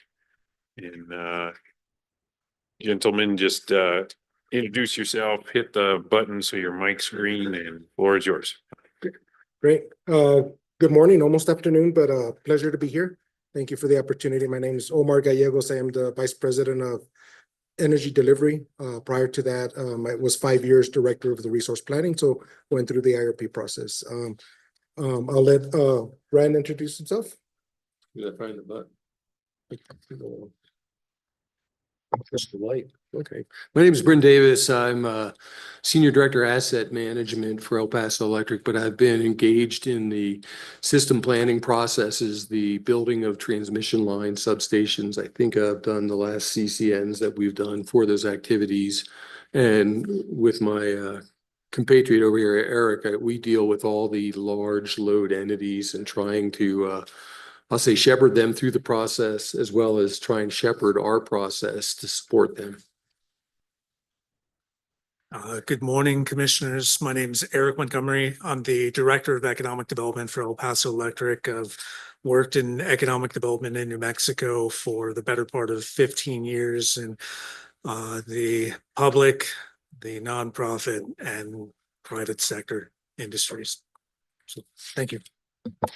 I'll briefly introduce, we also have with us Ernesto Chacon. He is our Director over distribution, where he works with new customer connections at the distribution level. And then Nancy Burns, who I believe everybody knows. So again, thank you for the opportunity. We definitely know that we're in new times, dealing with these large step increases in load requests from customers. It's not something that the industry's been used to, and so I think we're all going through this together. So appreciate the opportunity to partner and figure out where can there be improvements, where can there be changes to a process and really in a regulatory process that was designed around typical consistent load growth that was very predictable. So appreciate the opportunity. The one thing I would kind of couch in advance of going through the presentation, I would say, we're going to share and describe more of the typical planning process, how we would have to pivot to be able to address some of these larger loads and what are some of those limitations. And I think as you mentioned, Mr. Commissioner Aguilera, that there's a multitude of obstacles that we have to get through, right? And so when you look at that, you might say, well, what opportunity do we have to shorten that time cycle in the near term horizon? And it's difficult because of the things that are in front of us. But also think of, I think, we should think about it as if there can be improvements made that will position us better 3-4 years from now for whatever that next wave may be. That I think that's where there'll be greater opportunity. I think some of the limitations, such as lead times for high power equipment, the lead times are what they are. And it's hard to affect those for the immediate future, right? But if we can make a meaningful change going forward, I think that would be very beneficial. So again, we're gonna, if you can go to the next slide, please.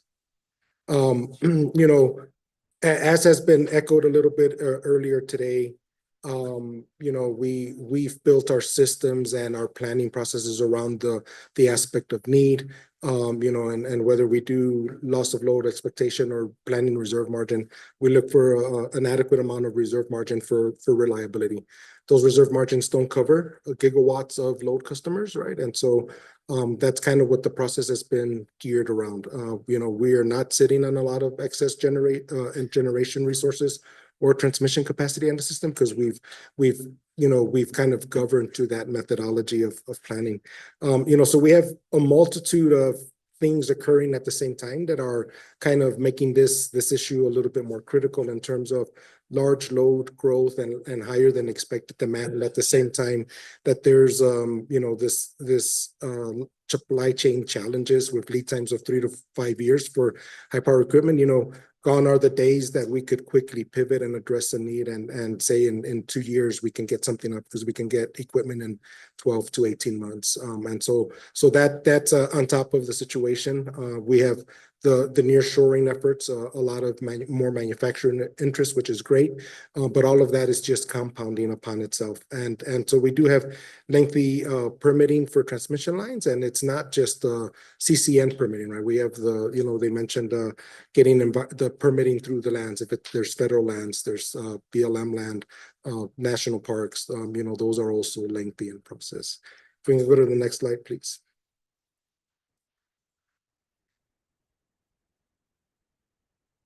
So just kind of building up the way that we typically do our planning to hopefully it gives some insight as to how we go about it, and maybe garner some discussion of where there could be opportunities. But at we also deal with distribution system level growth that we're seeing grow because of electrification load growth, higher demand by customers, while at the same time we're seeing what was very typical in our region was a lot of warehousing buildings and facilities for the manufacturing across the border. Those facilities, energy demands are significantly different than if it's manufacturing. They might ask for a 500 kVA transformer for warehousing capabilities, where you go to manufacturing, it could be 2.5 or more. So we're seeing that growth really take off. And so we have the annual process where we look at typical load growth in specific distribution regions. And then we identify what planned substation capacity we need. We true up recent load growth. If growth was greater than expected, we true that up.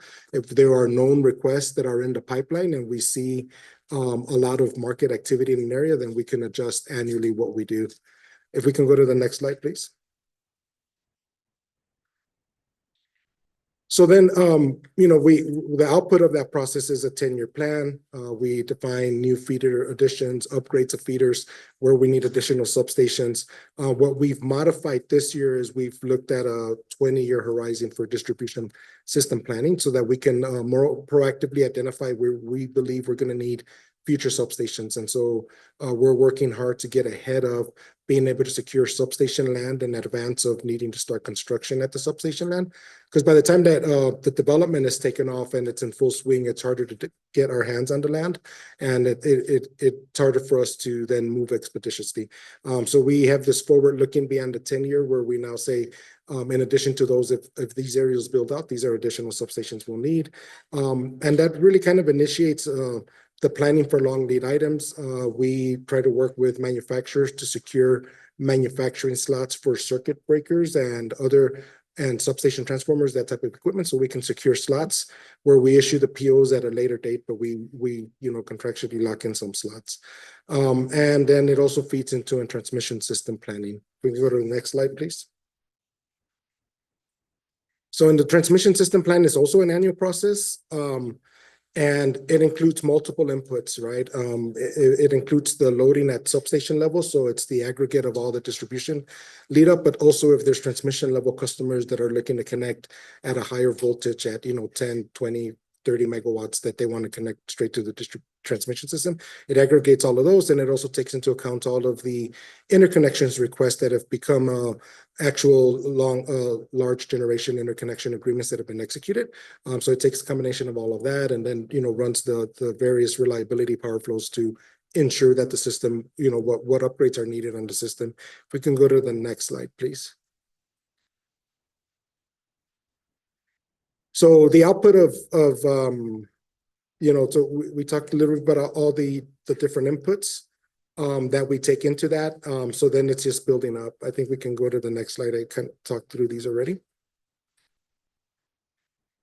So the outputs are, what new transmission lines are needed, what upgrades are required, and what new substations may be needed. And the substation equipment might also include the need for reactive power devices, things of that sort. All of those which are long lead items in today's world.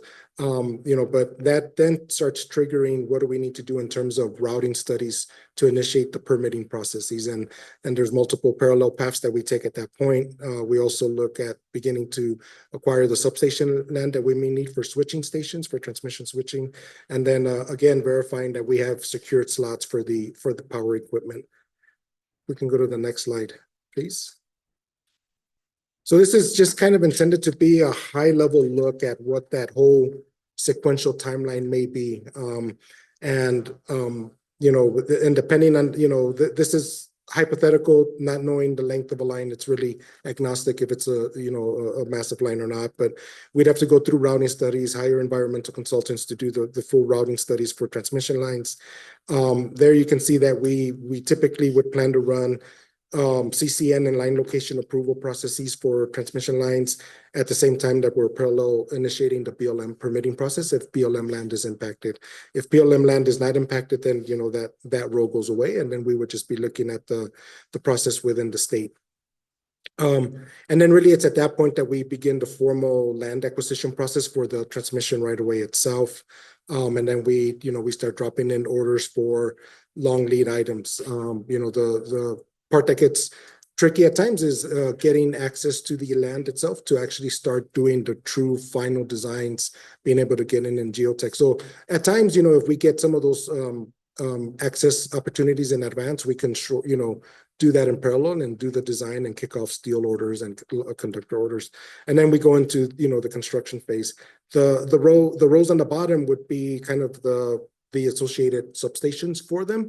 Substations, depending on power equipment at the 345 level, is fluctuating somewhere between 3 years to 5 years. So depending on those lead times, it might be possible that substation might be able to be completed slightly sooner, but we'd then be waiting for the lines to terminate. So this kind of does show where there's multiple factors, right, and that we have to deal with, and that we try to work in parallel. We can go to the next slide, please. So kind of pairing up with this is the resources themselves, right? And so, if we're talking about 10, 20 megawatt incremental loads, does a 20 megawatt customer trigger a 345 line? Probably not, right? But it does impact our underlying transmission system potentially. But then we also have to look at the aggregate of the resources that we need. We go through the integrated resource plan. I think we've just recently kicked off the EPE IRP in New Mexico for the first public meeting, first time going under the new rule, and we go through that process again, planning for what resources are needed of known customers that have executed, or if they're larger than our typical organic growth. And again, we have that reserve margin that we go through, and then we know that the subsequent would be an RFP filing. These are areas where potentially at times, if something is moving quickly with a customer, and there is a customer that is willing to take on some of the costs for some of the dedicated resources, potentially, this is where an expedited way of being able to go through that would be beneficial to do that, as opposed to having to wait for the next IRP cycle. And PNM talked about the high load sensitivities. High load sensitivities were intended to capture high load growth for typical organic growth. It's not, I don't think they were ever intended to capture, a gigawatt or 2 gigawatts of load growth. Too much on the line in terms of the cost and the investment to do those things. We can go to the next slide, please. So at the distribution level, at EPE, we are seeing more load growth of our typical customers, as I touched on a little bit earlier. Manufacturing type of load as opposed to warehousing and logistics. And one customer on their own might not be, might not break the capacity limits of our system. But if you get an aggregate of several of these, then it could start causing issues upstream on the substation transmission level. These type of customers sometimes are looking to be connected in the 4 to 12 month period. If they're slightly larger, there are some that are saying 18 to 24. We are seeing an acceleration for having an acceleration of load growth. That then makes us have to accelerate our build out plans for substations and infrastructure. We can go to the next slide, please. So we talk a little bit about large load, and then we have several more slides on large load, understanding that that's the greater interest of today's meeting. But I thought it would be beneficial to kind of show how the aggregate of everything rolling up and how we would have to modify and address and try to become more agile. so we typically define these as 100 MW or greater, anywhere up to or beyond a 1 GW. One thing to point out with the Renewable Energy Act, any of these large load customers that are cited in New Mexico, we'd have to have a plan to meet that renewable requirement. And just to kind of put things into context, right? If there was a 1 GW customer and having to serve them with 80% renewable, 100% carbon free, typically what we're looking at is about 3 times that nameplate capacity in generation resources. We need, one would typically think if it's a large load, a 1 GW data center looking for 24/7 operation, that we would balance that with a combination of solar, wind, and battery storage, and then some, a few other resources. So when you look at, okay, if we land one of these 1 GW customers and we then need 3 GW of generation, I think that the name of speed to game is how much of that generation resource can you locate as proximate to load as possible to minimize transmission infrastructure. But inevitably, it's going to be quite a bit of transmission infrastructure. Wind resources are where they're located.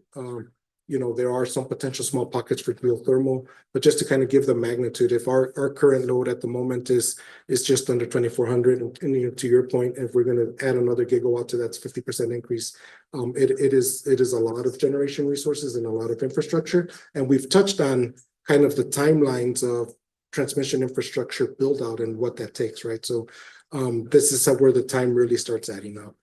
I have a question here real quick. Do you have any requests for a 1 GW customer? Yes, I think in our response, we provided in the written responses earlier, a couple months ago, we provided a listing of that. But yes, we have multiple of a gigawatt. Okay. And what is your largest existing customer? What?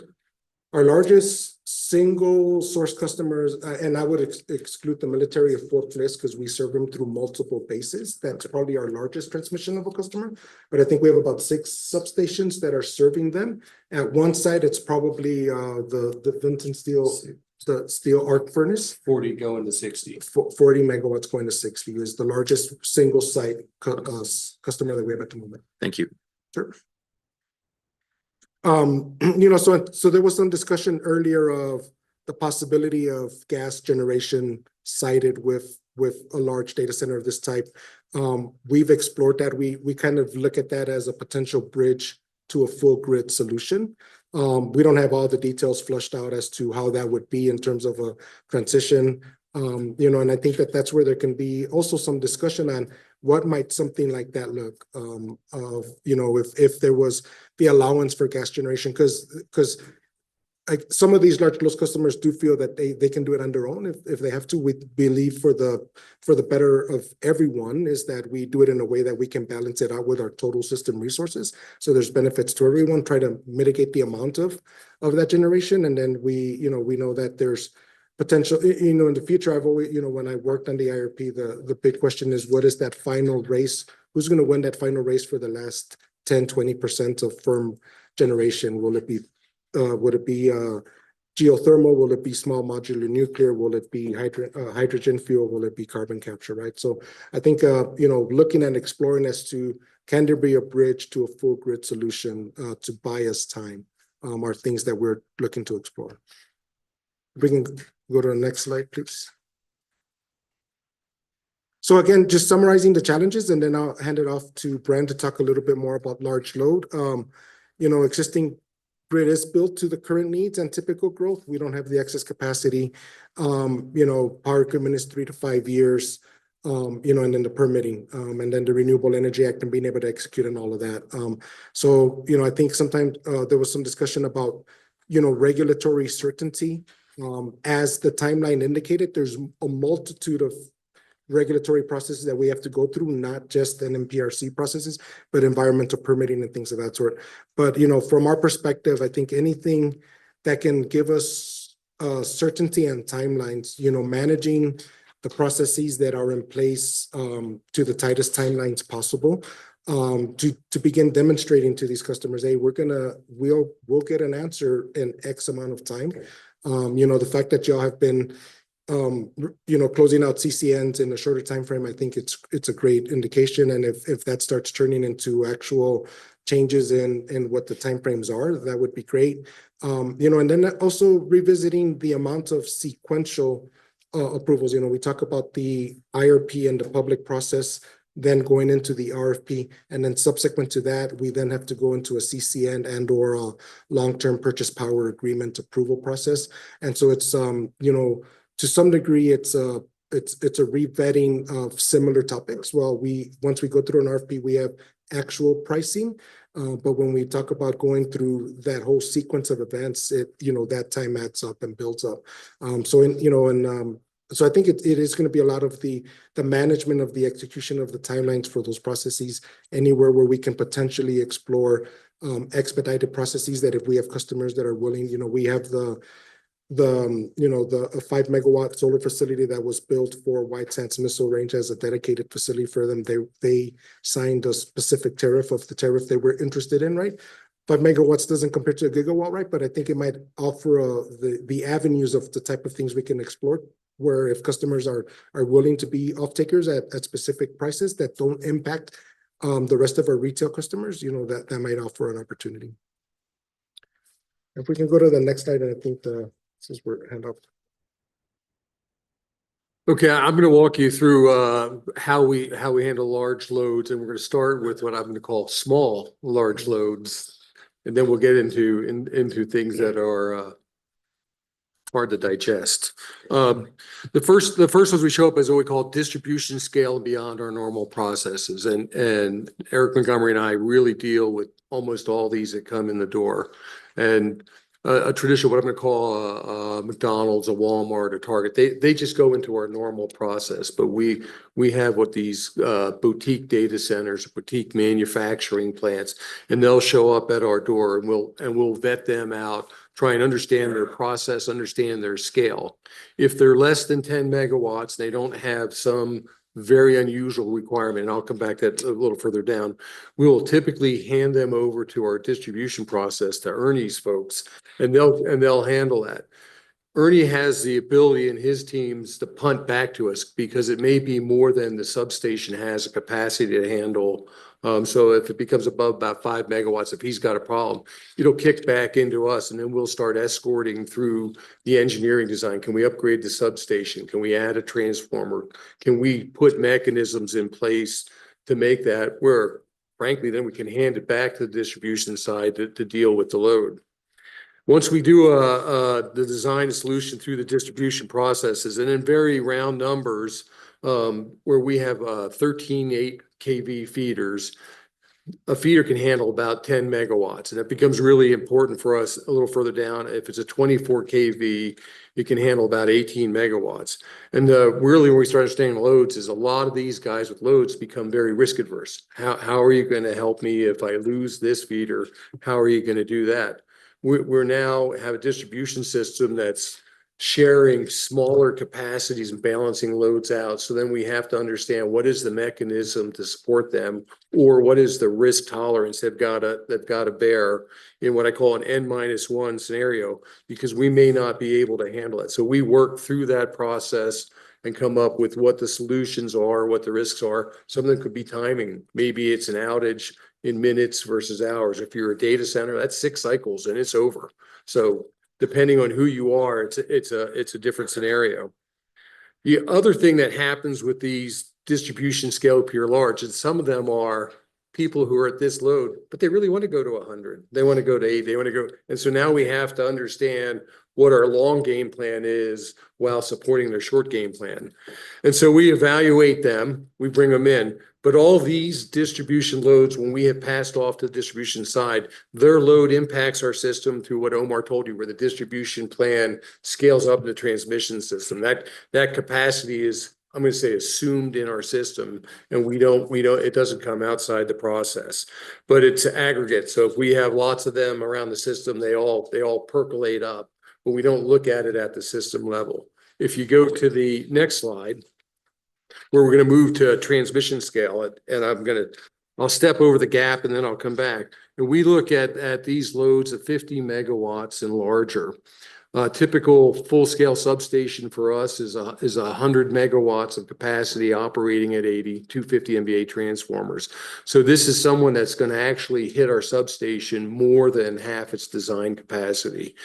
We're expecting that we will hand that load off to them, generally speaking, at transmission grade, 115 kV, 345 kV. We're going to pass that power out, not at a distribution load. So now that falls into the world with Eric and I, where we start understanding what the engineering is, what the infrastructure is that needs to be delivered to them. And our discussions very quickly become into what their load profile is.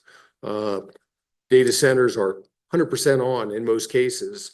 And so that gives us a 24-hour problem. It's a nightmare more for us at 3 a.m. than it is in the afternoon when we have excess solar. So we're balancing out problems. We also look at their ramp up rate. And what I'm talking about is their build rate.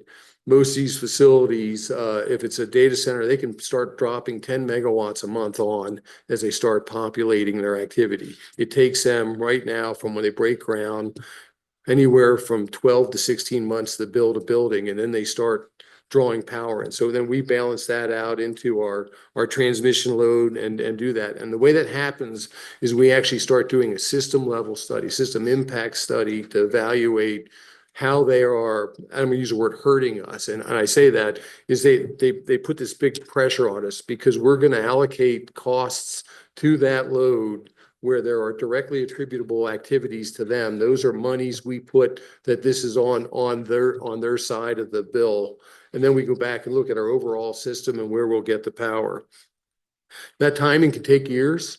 If the ramp is correct, that timing could be years to get to an ultimate load, but we can get to the first 20, 40, 30, whatever that may be. And so we work that out, and that becomes part of a negotiated agreement along with the timing of the transmission load. I skipped that gap from 20 or whatever to 50. And the simple answer for all that is it is an economic problem. You heard Lori Williams talk about you build a transmission system for a certain capacity. If we build a substation, it has a cost and economics associated. If you only use part of that, we struggle to figure out how to explain the economics to a customer that I have to build 100 megawatts of a substation. I have to build a 300 megawatt transmission line to support you, and you really only want 30. So we have to work through those guys and understand how they do that. Some are ready for that. Most of the larger loads, it's not a problem, but I kind of call it the valley of death where it's just it's a tough band to support those activities. So then we escort them through the process, but we try to be very clear on the economics and risk associated with that. Then we go through the transmission upgrades, the accommodations, and then we put it into our regular system planning and evaluate that and put the timing to that. And we'll be hand in hand with these guys literally for years in dealing with that. Because none of these loads are going to show up and be at a gigawatt. They're going to be at certain toll gate points. And we want to make sure that we meet those toll gates, that they know the timing, that they know our constraints and all that. And we talked about the CCN and those processes. One of the things they really want is surety and time frame.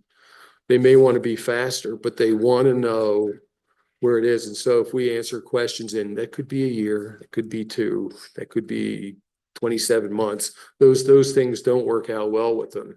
That they want very consistent times through the process. So, and I believe the next is Eric. Thank you, Bryn. Next slide, please.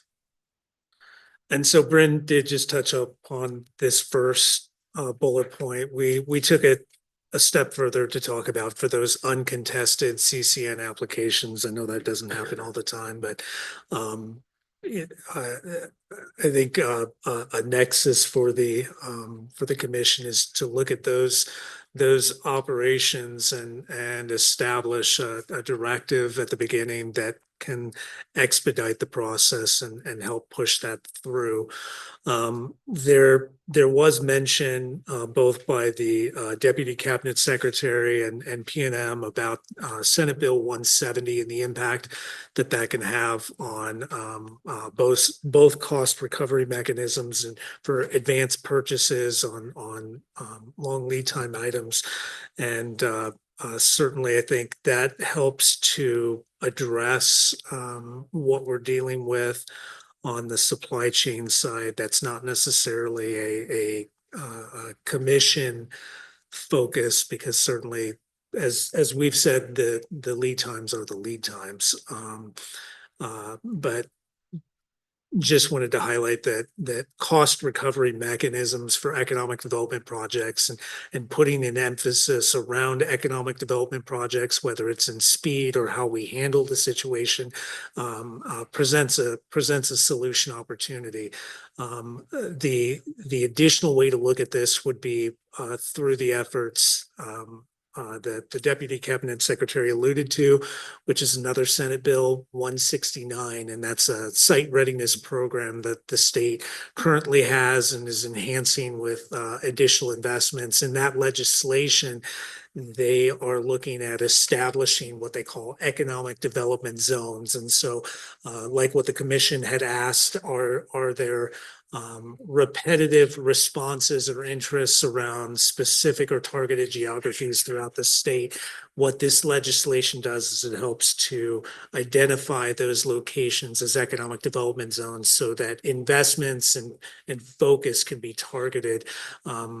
I bring that up because, again, what it does is it presents an opportunity for the commission and how you're looking at certain geographies across the state that have been identified as economic development zones by the department, and are there ways to apply a fast track permit to those types of zones, since they've been established and studied by the department.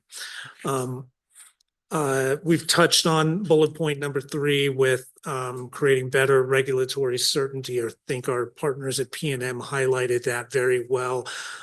When companies are coming in, they're asking for what are the timelines, and our responses are, these are the statutory timelines. If we can provide or do better, then we will get there faster. But we always try to say what we are going to work within, as opposed to a best case scenario. And even in the times when we have case proceedings that are contested, as they are contested around these focused economic development projects, if there are methods or ways that we can speed through those processes to get to answers faster, as again, our partners at PNM had highlighted, the economic development process is a scratch-off game. It's getting to know quicker, so that the company can move and locate where is most advantageous to them. There's nothing wrong with saying no quicker. It actually helps the communities as well as the companies, so that neither are wasting time in the process and resources. And I think that is the end of our slide, and we're happy to entertain questions.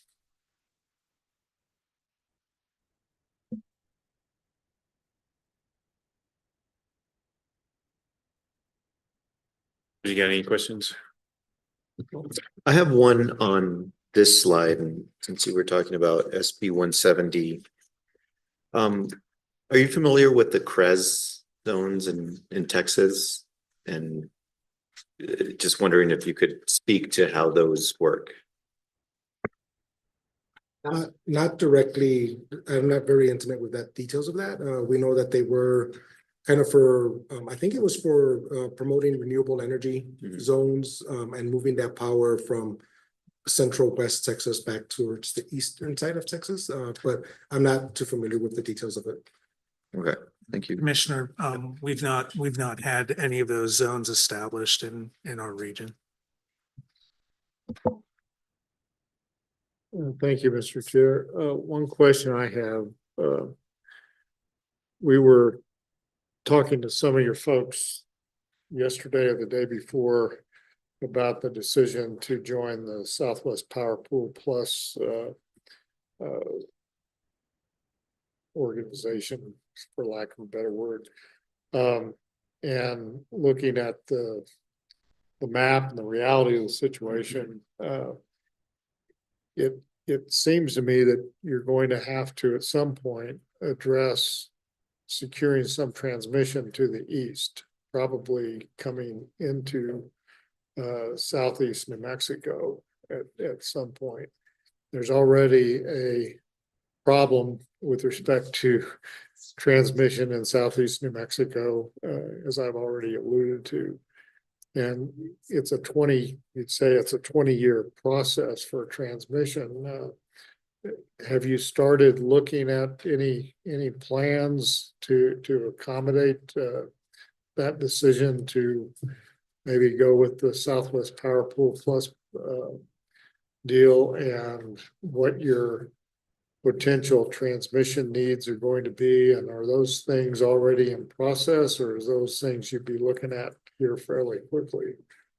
So I was not directly involved with that analysis specific to how, at least seeing all the details of that analysis. But if my understanding is correct, Southwest SPP Plus markets is going to be a grouping of utilities on the western side of their current SPP market. So I think that the decision was more specific to the optimizing of cost of multiple utilities on the western system being part of the market together. I don't think it was 100% dependent on being able to exchange power from east to west. At the moment, the amount of DC tie connections there are limited, and they're very small in capacity. We currently have 200 megawatt DC tie connecting the west and the eastern systems to the SPP market already, that at times is utilized. It's jointly owned between us and PNM, 2/3 us, 1/3 PNM. So we already have that type. But again, I think that the SPP markets plus initial review was just the aggregate of the utilities in the west interfacing. And then I'm not certain if they did any sensitivity studies for exchange west to east or not. So then most of that would be going into Arizona then, and further north. Combination of, yes, I think if I recall the map of those that have announced or lean towards the SPP plus, the Colorado utilities, the Arizona utilities were those, and then there are some more in the northwest. Yes. And to answer your question about transmission lines, and I used to be responsible for system planning for a while, but now I have a group, and we are called the look ahead folks. So we are always evaluating what we think the best corridors are for potential expansion, what the best locations are for switching substations. So what we're trying to do at all times is be ready for when the planning process comes to me and says, I want a transmission line from, you pick it, Artesia to El Paso. We've already evaluated at least what we think the most likely paths are, the most likely scenarios and the issues we may have. So I like to call us, I have a bunch of folks that do a lot of that pre-work, both outside our service territory as well as then inside our service territory, where we're trying to be ready for growth. So we spend a bunch of effort, I'll call it pre-planning, pre-looking, to understand that. So we narrow that focus. We don't answer the questions, but we can break out a map pretty quick when it's time for that discussion. Yeah, I wanted to, I guess, and because I think it kind of relates to a comment that you made earlier about the lines that are being built at the moment and how long they have been in the works, right? I think that one opportunity for us as utilities jointly with the state commissions is that those were different in nature, and that they were somewhat speculative. And then we get into the whole chicken before the egg concept with some of those transmission lines and the three-legged stool, right? They don't want to build the line until they know there's somebody's going to use the line.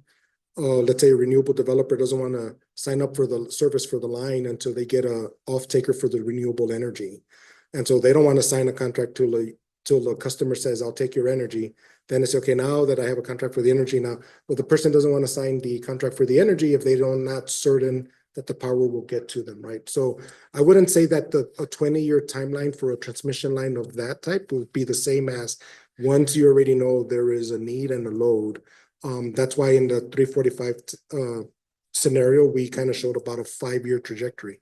I think that where there is the greatest ambiguity or uncertainty in that process is probably in the regulatory permitting. If we're going across multiple landowners, BLMs, national parks, state land, that's where it gets complicated. And is 2 years enough? That's where it can get a little bit complicated. But again, I think that if there is the need and there is a regulatory path forward for CCN's line location approvals, and we can get those permits, we don't view that the 20-year timeline for transmission lines are the norm.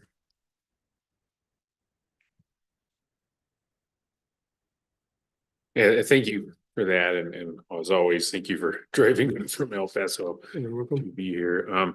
And then again, the process, we're just gonna collect these presentations and then just open it up for questions from the room. So that's it. So thank you. Thank you. Well, that's it, unless somebody's got some questions. Okay, thank you.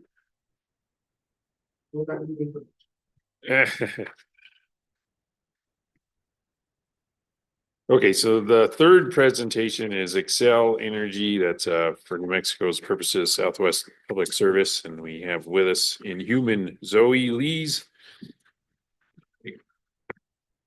And virtually, we have two folks with me, Jared Cooley and James Lackey.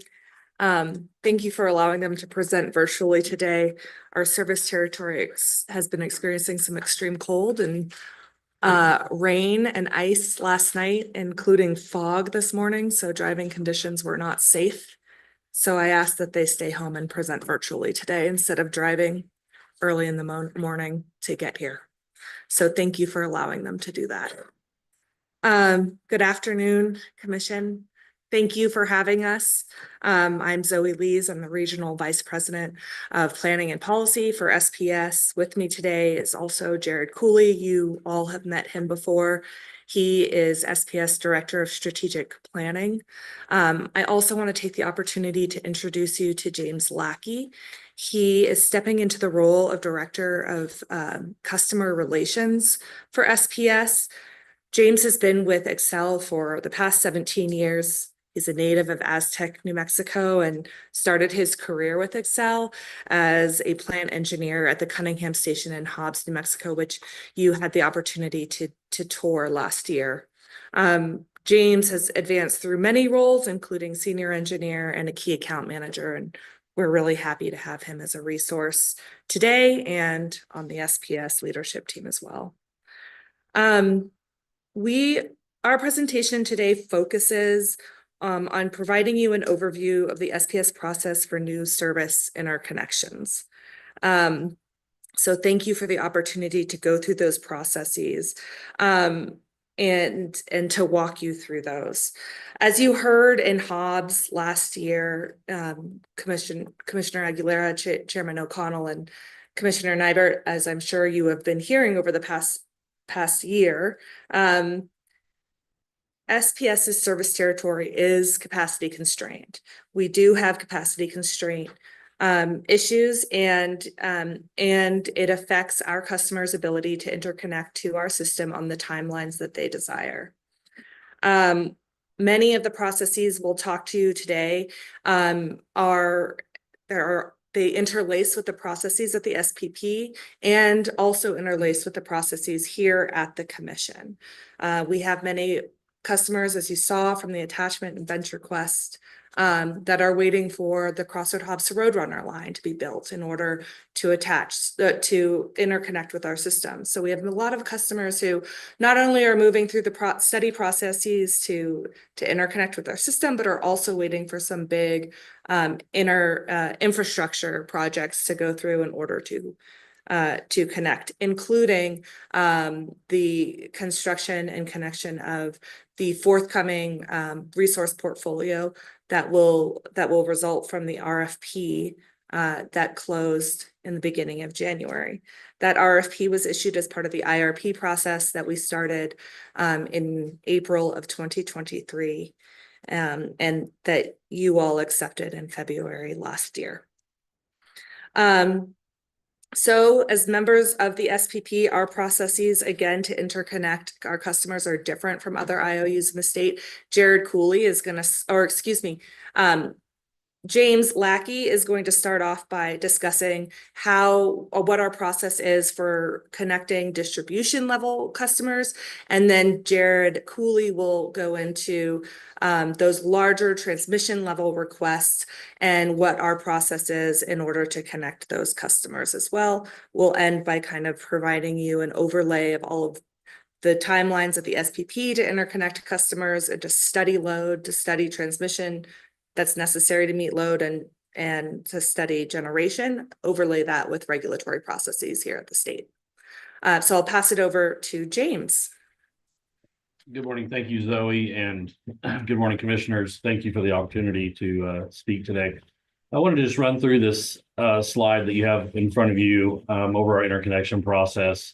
As normal, we have it split up between our distribution level and our transmission level requests.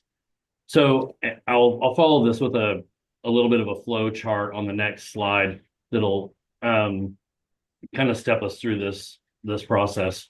But one of the things that we do whenever we receive a new service application from a customer, and that would range from residential all the way up to large commercial industrial customers, is we have a discussion when we evaluate their application, and then we have a discussion with that customer, determining the location, the size of the load that they're requesting, if it has a ramp schedule or if it's all supposed to come on at the same time, and what their in-service date is and how that fits with our ability to serve the load in the area. So once we have that information, we will analyze as part of our design, distribution, or transmission what kind of upgrades that does require, and if it requires any line extensions.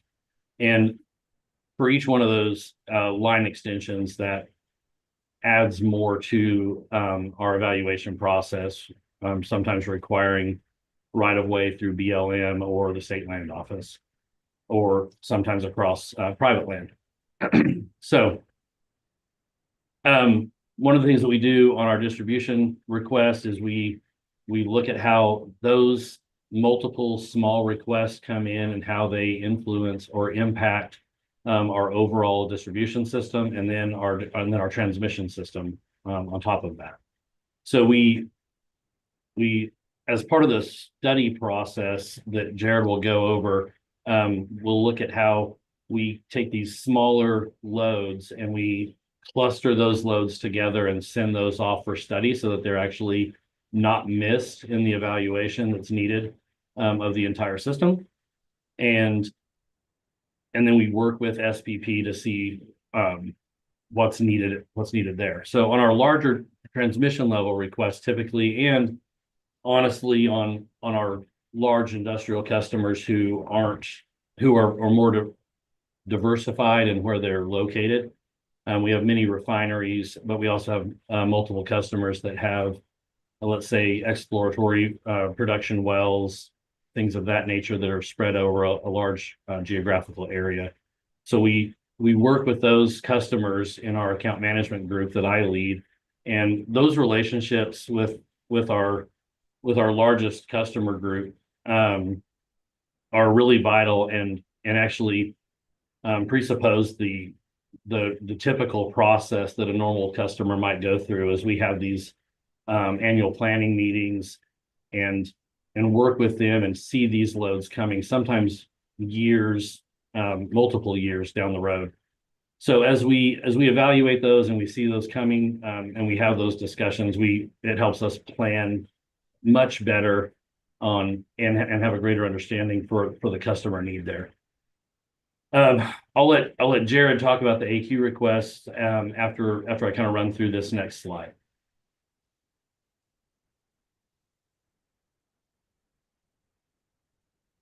So this is our typical process when we receive a customer request, most of the time it's going to come in through a digital means, whether through our fast application tool that's online.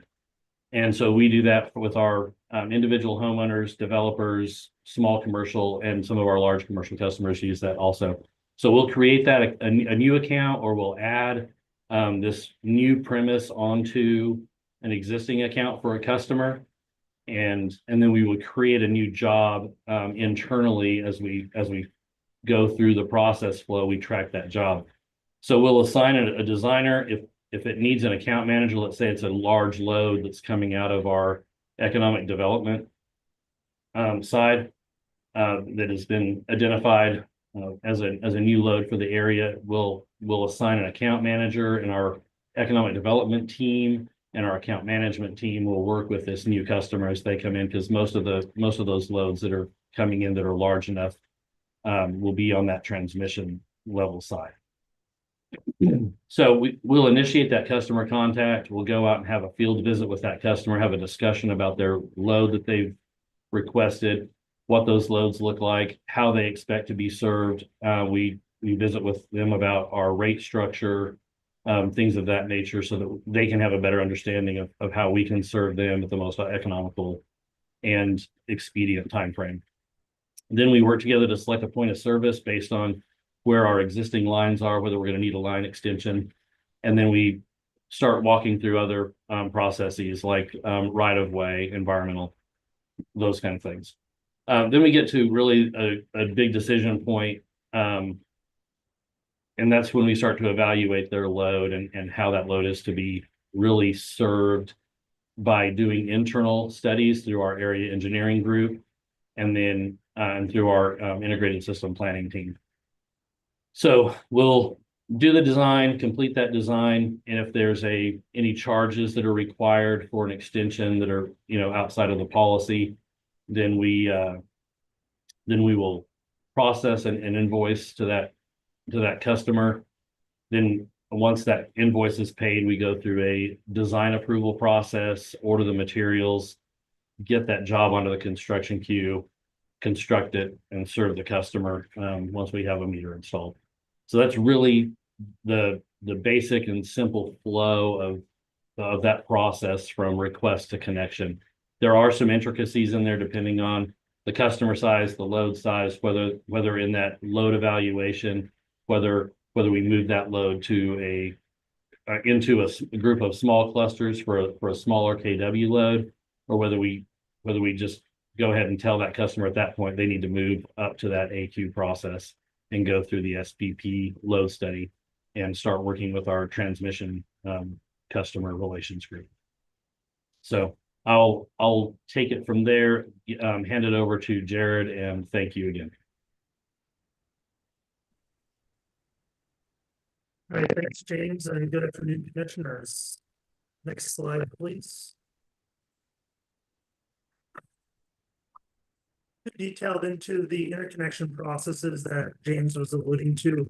I just wanted to just step back for a moment and talk about the Southwest Power Pool and the relationship that SPS has with them. I have a local state of Minnesota that spent a lot of time working on the Western market expansion, but I just want to provide just a little reminder of the role that the Southwest Power Pool has and where SP fits in that. So Southwest Power Pool, 18 states currently are part of what is called the Regional Transmission Organization. In 2026, 4 states will join that. The RTO oversees the bulk electric grid as well as the wholesale market that SPS is an active participant in. Some of the key items I wanted to highlight about the Southwest Power Pool is the market, which is a huge benefit to SPS customers. The generation resource pool that we're able to count on them. But then we start to talk about the transmission planning aspects.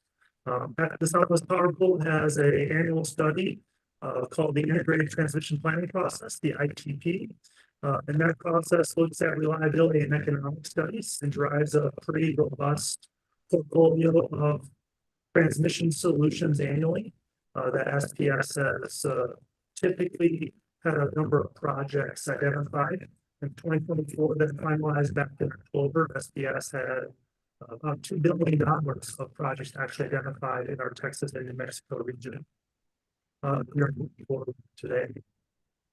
So the Southwest Power Pool has a generation interconnection queue that they manage called the DICES.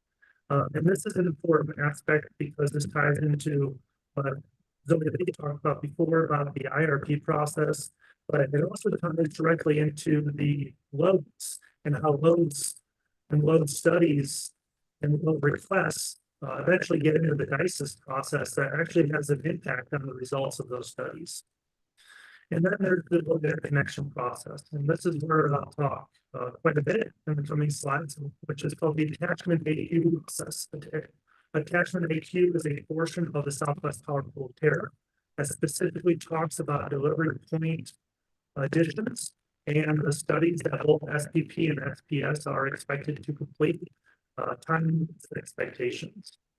And then there's additional items that SPP also manages that brings value to SPS customers.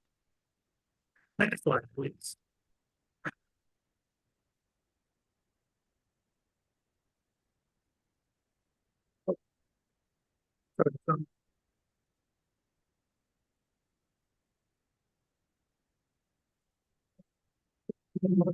There's a comment on my audio. Just a second.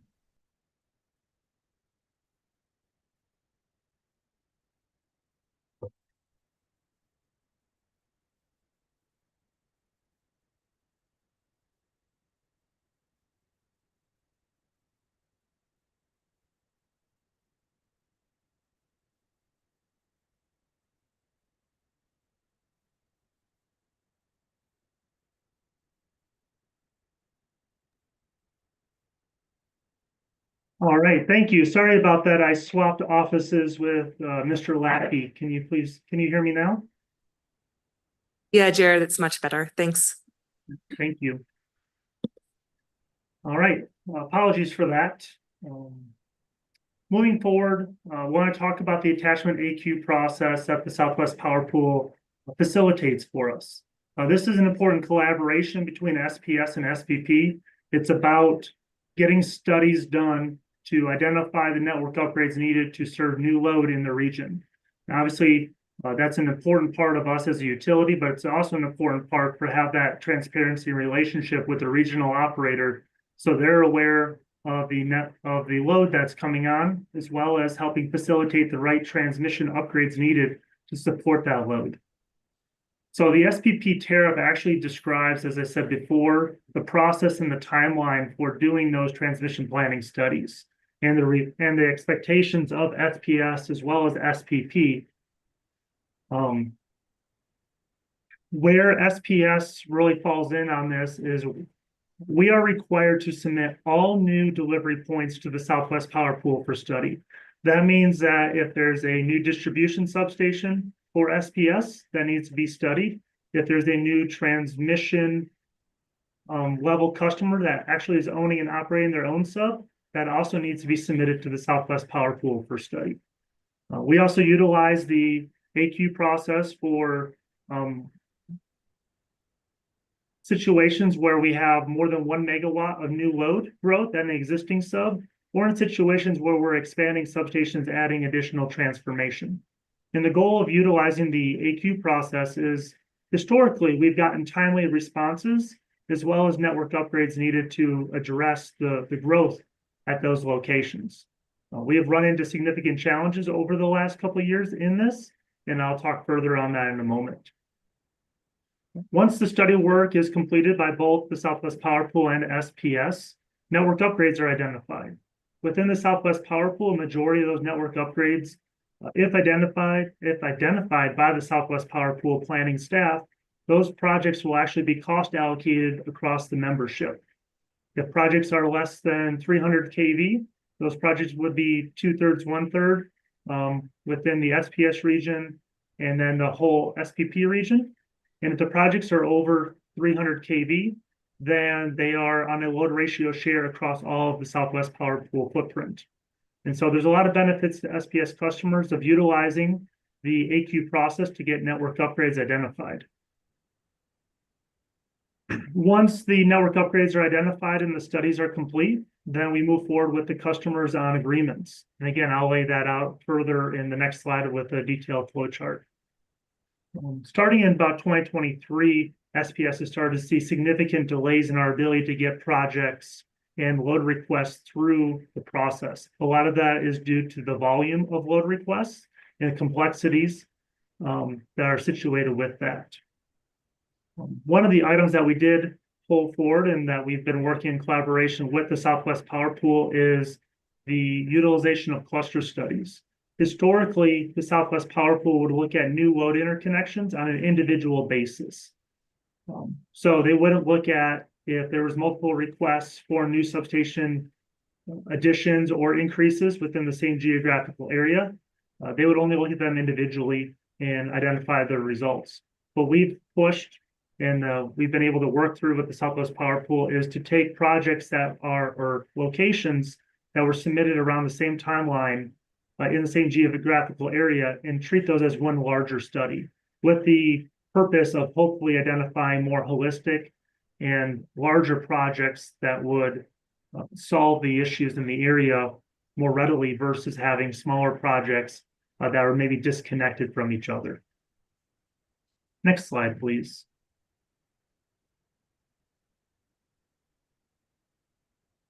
This slide provides a high-level flowchart of our processes on this. We have a more detailed one internally, but definitely wanted to try to articulate the different handoffs, both within SPS and the Southwest Power Pool, and identify some of the timelines. Starting in the upper left, we start with the customer. And so as James Lackey talked about, it's a really important aspect of our relationship with the customers and working with them before bringing in requests to be submitted through the AQ process. And so we work with them quite a bit on the front end, talking about the request, talking about timelines, talking about expectations. And then the customer submits in a request. And those requests will work through some internal processes before eventually we will submit those to the Southwest Power Pool. And looking at that kind of yellow, hexagon in the middle, our internal transmission planning group, which is underneath our integrated system planning organization, they review the requests for new load interconnections. And they also develop the necessary modeling parameters and which is called model updates to submit to the Southwest Power Pool. And then we gather all that together within a couple of days, and then we submit it to the Southwest Power Pool. Once the Southwest Power Pool receives a request for an attachment AQ study, they have 10 days to provide feedback. That feedback can be they don't have enough information, and it goes back to SPS and then eventually back to the customer for updates, or it moves forward.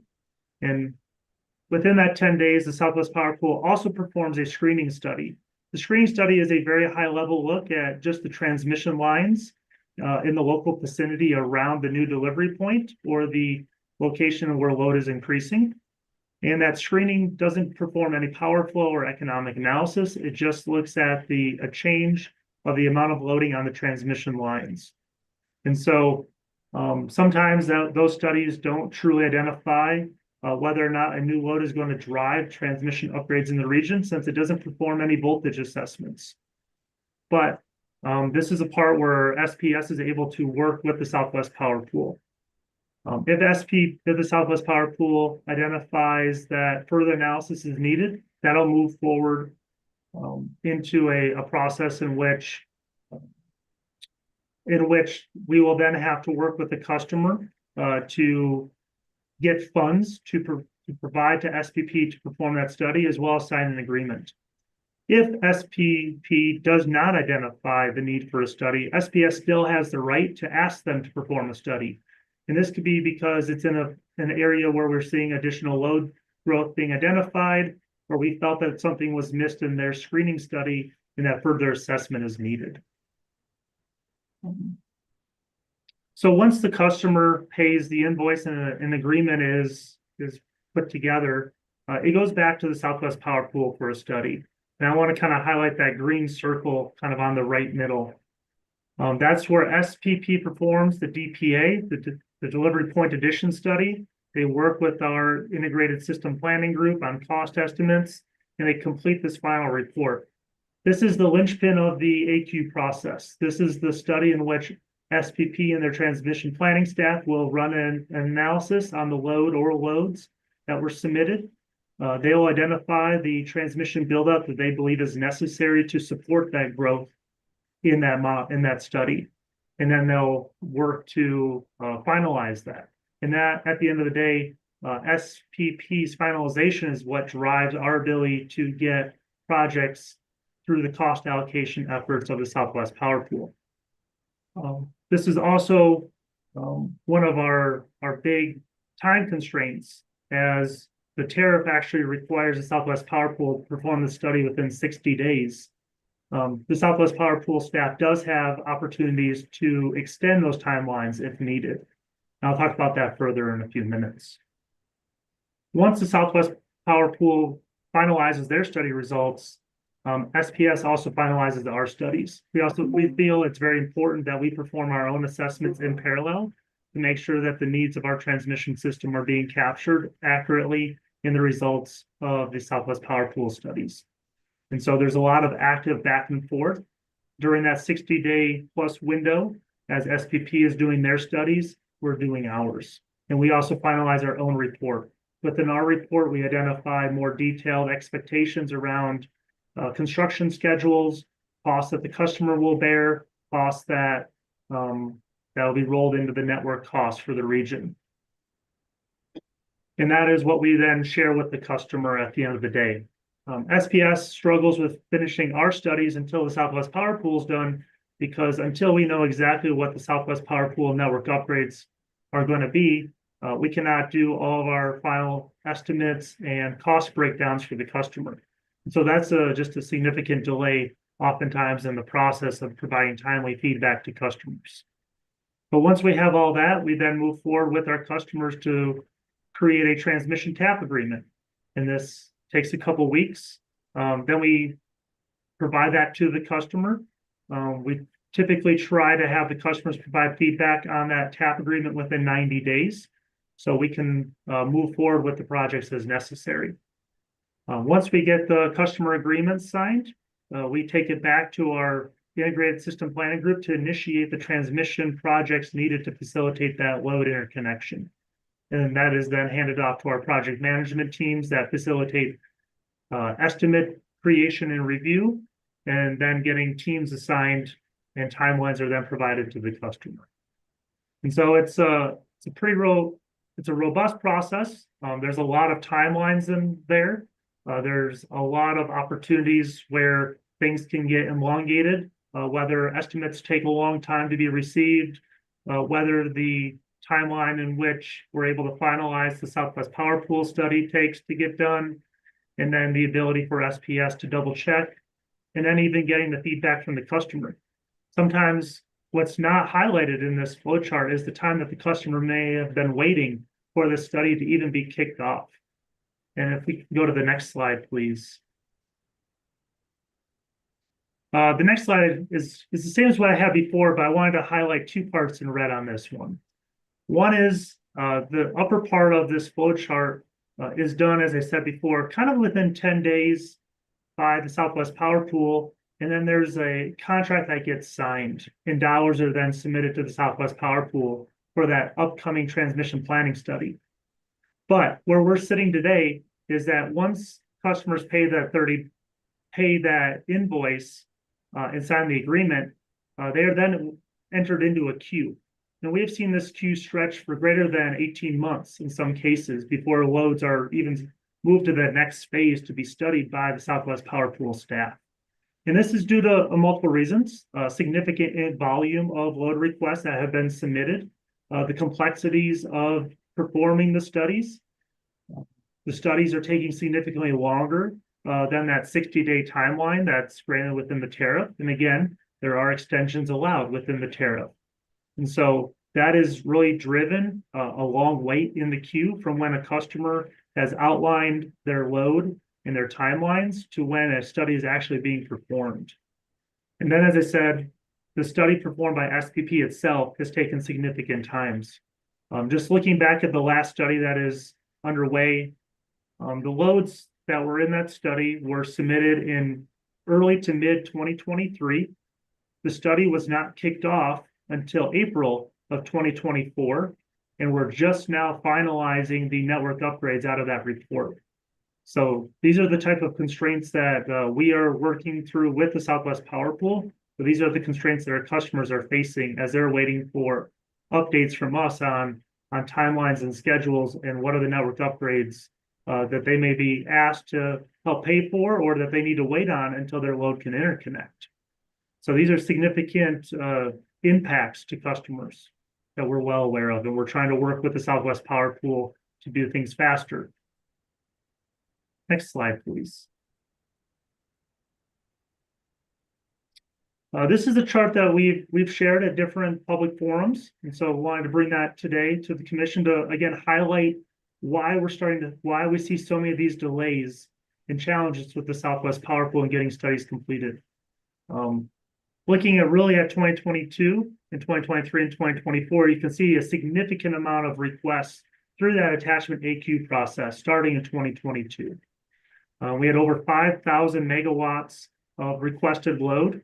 Over 1,100 of those megawatts were in New Mexico, primarily in Lee and Eddy County. Looking at 2023, we had another almost 1,400 megawatts submitted just for New Mexico. And in 2024, we had 2,400 megawatts of requested load, again, in New Mexico, primarily in Lee and Eddy counties. Now, this chart is identifying the nameplate loads requested by customers. Not all of these loads will materialize. These are loads that have been submitted through the AQ process to be studied. Some of these loads don't move past that. Some of them don't enter into what I identified earlier as that transmission tap agreement, which is the commitment from the customer to move forward on these projects. And so these levels go down, but the challenge is that all of this has to be studied. And some of these are located in Texas. Some of them are not in geographical areas. Some of them were submitted earlier in the window of the year, and some are submitted later. And so we work really hard to try to find some consistencies and abilities to lump loads together, again, to do that clustering study process as we talked about before. But just the volume in the SPS service territory, 1,200 megawatts, about 5 gigawatts are identified just in our New Mexico region. So that has been some of our challenges that we've been facing. Next slide, please. And so I want to talk about how the delays in the load approval process has a direct impact on inclusions and other study processes that we are very heavily utilizing. And so I guess maybe I didn't highlight this before. To include loads into other SPP study practices, you have to go through the attachment AQ process first. And so it's a really critical path for us to get new delivery points into our annual studies or into generation interconnection studies or even into our IRP process. It is important that we go through this AQ process. And so the ITP process does the reliability and economic analysis, as I said before. This can drive significant transmission development. Back in 2021, the ITP process drove the Crossroads Hobbs Roadrunner Double Circuit 345 kV project, which is currently underway. In the 2024 ITP process, that actually drove a 765 kV line running from the Amarillo area into the Portales area, and then finally ending in the southern part of southeast New Mexico. And that was just awarded to us by the Southwest Power Pool at the February board meeting. And so new delivery points cannot be added to these studies that identify these holistic long-range transmission solutions until they get through the AQ process. Then looking at the generation interconnection process. These studies are used to identify the transmission network upgrades needed to interconnect new generation to the grid. This is obviously a really important aspect within SPS. As Zoe alluded to earlier, the DICES is a key part of our RFP. And so the DICES process actually uses lagging models. Some of the models that they're utilizing right now for some of the studies are actually developed back in 2021 or in 2022, before a lot of this load growth even materialized.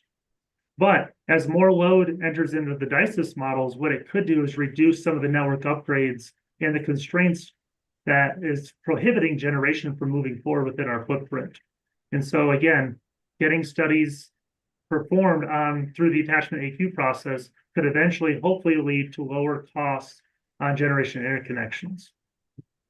And then the integrated resource planning process. This utilizes our planning forecast to identify a resource need within the SPS footprint. So obviously a key part of that is identifying when will the load materialize. And so if we're not able to identify the transmission solutions, and we can't identify the timing in which those solutions will materialize, it's very hard for us to forecast possibly when some of these new loads will materialize on the system, driving the need for additional resources. And so timely studies are really important to all three aspects of this, which really drives a significant impacts to our transmission and our generation fleets.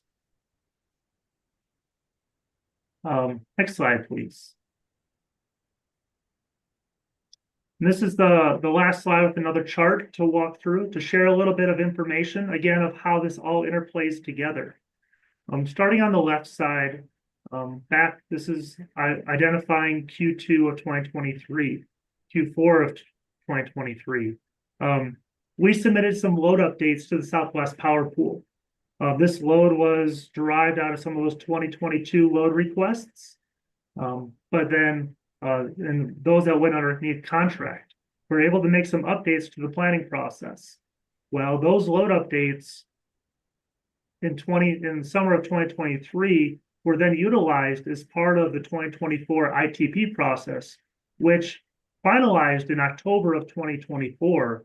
But we also didn't get all the network upgrades identified assigned to SPS until February of 2025. So you can see there's a significant disconnect that can occur without timely results of these AQ studies. If we can't include them into the transmission planning process, there's about 1.5 to 2 year lag before we can get the results for the regional transmission planning solutions. And so once we get the identification of those projects out of the ITP, we're then able to move forward with those projects.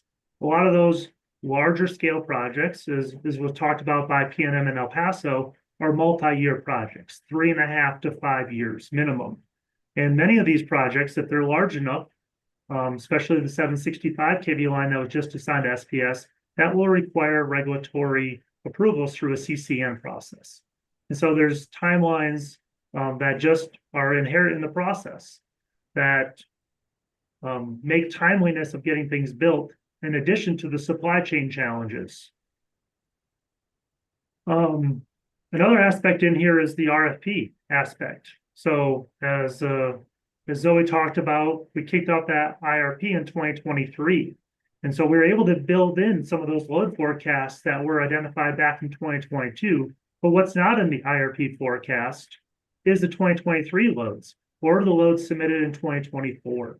As you can see from the table 2 slides ago, there's a significant amount of interest of load materializing in the SPS footprint that's not currently embedded into that IRP process due to the timing of the loads being asked for, as well as the timing of the IRP process in general. And so it's just an important aspect for us is we just continue to stay at this. We continue to engage and continue to inform and continue to work with both the Southwest Power Pool and our commissions on this, because the requests are coming in fast, but the timelines around it are not fast. The ability to get transmission solutions, the ability to then build the transmission solutions are very long. And we understand that this has been a big impact for our customers, and it's something that we're very actively working on. And Zoe, I think I'll turn it back to you.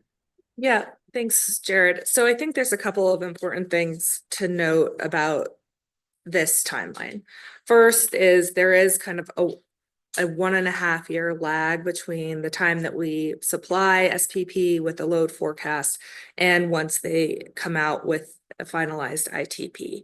I want to note that that ITP process, and Jared, you can definitely chime in here, will not consider new generation coming onto the system until that generation has regulatory approval by the commission. So if you look out further into this timeline, Q4 2026, that SPP 2026 ITP will likely not consider new generation unless the commission has approved CCNs or new generation ahead of that process.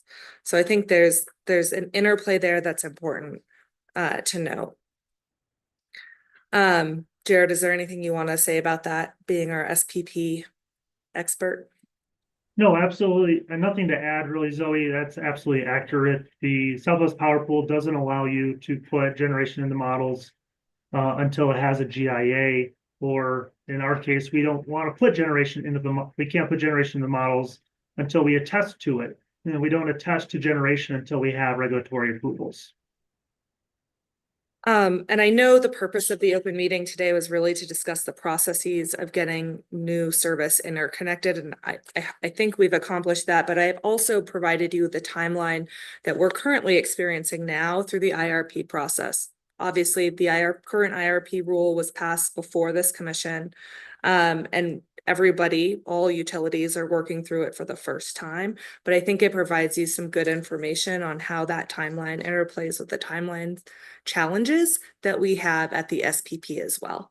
And I do want to emphasize that there's multiple timeline challenges here. It's not just one pain point or one regulatory process that's a pain point for us. And with that, I know that you all had questions. I think, as you can see, it is a challenge in our service territory right now to move through these processes in an expeditious manner and get the transmission and generation needed to serve the very large load requests that our system sees. And those load requests obviously have a direct economic impact on our service territory. Many of those load requests are in Leonetti County. They're in the Permian Basin. Those are jobs. So we are very sensitive to the fact that these timelines kind of affect our customers' abilities to electrify, to bring on new load, and to serve the communities in an economic manner with jobs and, frankly, spending that comes from those jobs. We are sensitive to that. So we will stand for questions. Obviously, there's a lot, I think, to discuss still, and I hope we have further opportunity for workshops to discuss more on the regulatory side, or to discuss anything here that you've seen that you are interested in learning more about. Yeah, thank you for that. I guess as president of SPP, I'll just order them to go faster. I would appreciate it. I know many of our customers in the room today would appreciate it as well. I mean, what Jared showed is that, SPP is a very complicated beast with lots of their own timelines, and I'm president of one stakeholder organization in that. There's many,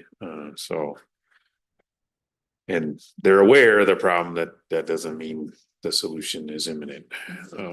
So anyway, any questions for Zoe? Yeah, I have a question. So on the point that the ITP will not consider new generation until it's approved, how strict is that? How much flexibility is there around it? Would some other form of assurance from the commission help?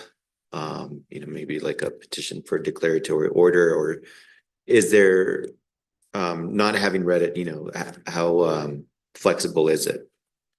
Jared, I'll let you take that, and then, I'll let you take it first.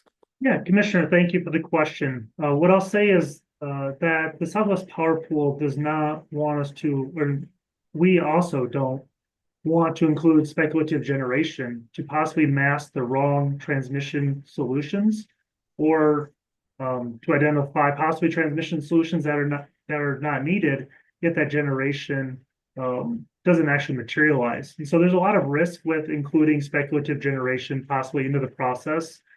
But just looking back at the SPP process as a whole, two things typically to include generation into the ITP is one, you got to have a GIA figured out. It has to be a generation that's been studied and identified. And then the network upgrades needed to facilitate that generation are known and can be included into the study. Additionally, the Southwest Power Pool, at least for the reliability models, does not dispatch generation unless it has firm service. And so it's really hard to get firm service and do what is called an aggregate study for generation that you actually don't know. And then you're also then committing yourself to those network upgrades as part of the ag study.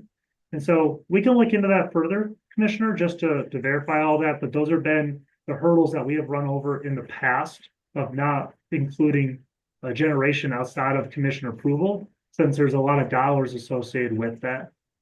Additionally, I will add that the Southwest Power Pool does add in a little bit of generation as part of add generation in their economic models. There is a siting plan, and they do lean into the DICES process to do that, but they don't do that in the reliability planning models. Okay, thank you. And so, in the spirit of, looking to see what this agency can do, there's a lot here that is outside of our jurisdiction. I think maybe what I'm hearing is a quicker IRP process would help. But I'm also hearing there are a lot of other factors that are causing delays. Yeah, I think that it's important to understand that there are a lot of factors that cause delays. And frankly, one thing we didn't talk about today is supply chain and workforce availability. I mean, there is unprecedented competition for all of the infrastructure that all the utilities in this room need to build over the next decade. And not just competition with other utilities, but with industry, data centers, oil and gas, electrifying industries in general. So there's a lot of construction going on right now to build this infrastructure. And that's something else we haven't talked about today that should also play into this.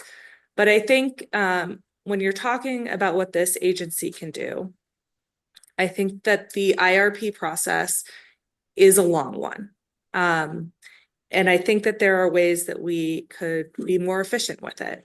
And when I say the IRP process, I also include in that, the regulatory approvals we eventually need to get in order to bring on generation and necessary transmission as well. So I think that there's efficiencies you can gain there and efficiencies you can gain once you get to those CCN approvals as well. And I think it is important not only for our customers so that they can get the infrastructure they need on. It's important for how the information we're able to give to the SPP. It's also frankly important for when we're conducting our RFP and receiving bids from developers. They look to these timelines when developing bids, and they bake into those bids the risk associated with statutory timelines. And they look at how long the commission is taking as well to decide some of these cases. So they will build in, the worst possible outcome, which is a 15-month CCN approval, and they'll bake that risk into their bids to us. So customers benefit if we can find efficiencies in those CCN processes, so that once we are receiving bids, that risk is diminished and reflected in the price of those bids. Commissioner, one thing I'd just like to add on top of that is just back on the ITP process, as you brought up, we are currently in discussions right now with the Southwest Power Pool of how to take our current RFP and utilize that as a sensitivity versus the final portfolio that SPP staff will be rolling out in October of 2025. And so that's still in the infancy, and technically it's not directly within the process to incorporate the generation that may come out of this RFP. And again, I think based off our schedule, we won't even have commission finalization on that portfolio. But we're looking at right now is how to bring that in as at least as an inform to that portfolio. So at the end of the day, SPS, we don't want to build generation and transmission in silos. It is preferable to build them, collectively, holistically. And so we're trying to figure out how to do this a little bit outside of the ITP process as more of a sensitivity and then inform possibly to the board of directors in October. But there's a lot of work that needs to be done and figured out still. And one thing that could provide more certainty in the process that Jared was just talking about and for utilities is once the utility files its IRP, for there to be some sort of approval attached to it at the commission level. At this point, it's just accepted, but there's no finding that that there's a need at that stage. And I think something that could help would be a regulatory finding that yes, there is a need for these resources following that IRP process. That would provide more certainty, I think, for everyone going in through to the RFP process and might also streamline the subsequent CCN filings. I hear that. I also know that the last couple of IRPs we saw, the need was crazy wide range. So it's hard to say buy into infinity as the need, So, I mean, that's an exaggeration, but so is there anything that can happen to do a better job of identifying the need? Well, I know for SPS, we provide different modeling scenarios based on load forecasts, and we plan to the planning forecast through the stakeholder engagement process in conjunction with our customers. We also provided modeling based on the S&P electrification forecast as well. That's not what we issued the RFP to, right? We issued the RFP to the planning forecast. That's how we plan our system. And I do think there's a lot in the IRP that is for informational purposes to demonstrate what the rule requires and also to demonstrate for our stakeholders who have an input what some of the modeling they want to see looks like. But I think if if there's a process for SPS in the IRP to say, this is the model that we believe shows a realistic range of need that we should be planning our system for, and to get an approval for that would give us more certainty going into an RFP process and subsequent CCN. As you can see from this timeline, it is almost 2 years before we get to the CCN process from when we start the IRP process. And that is a lot of years of regulatory uncertainty for us as we plan our system.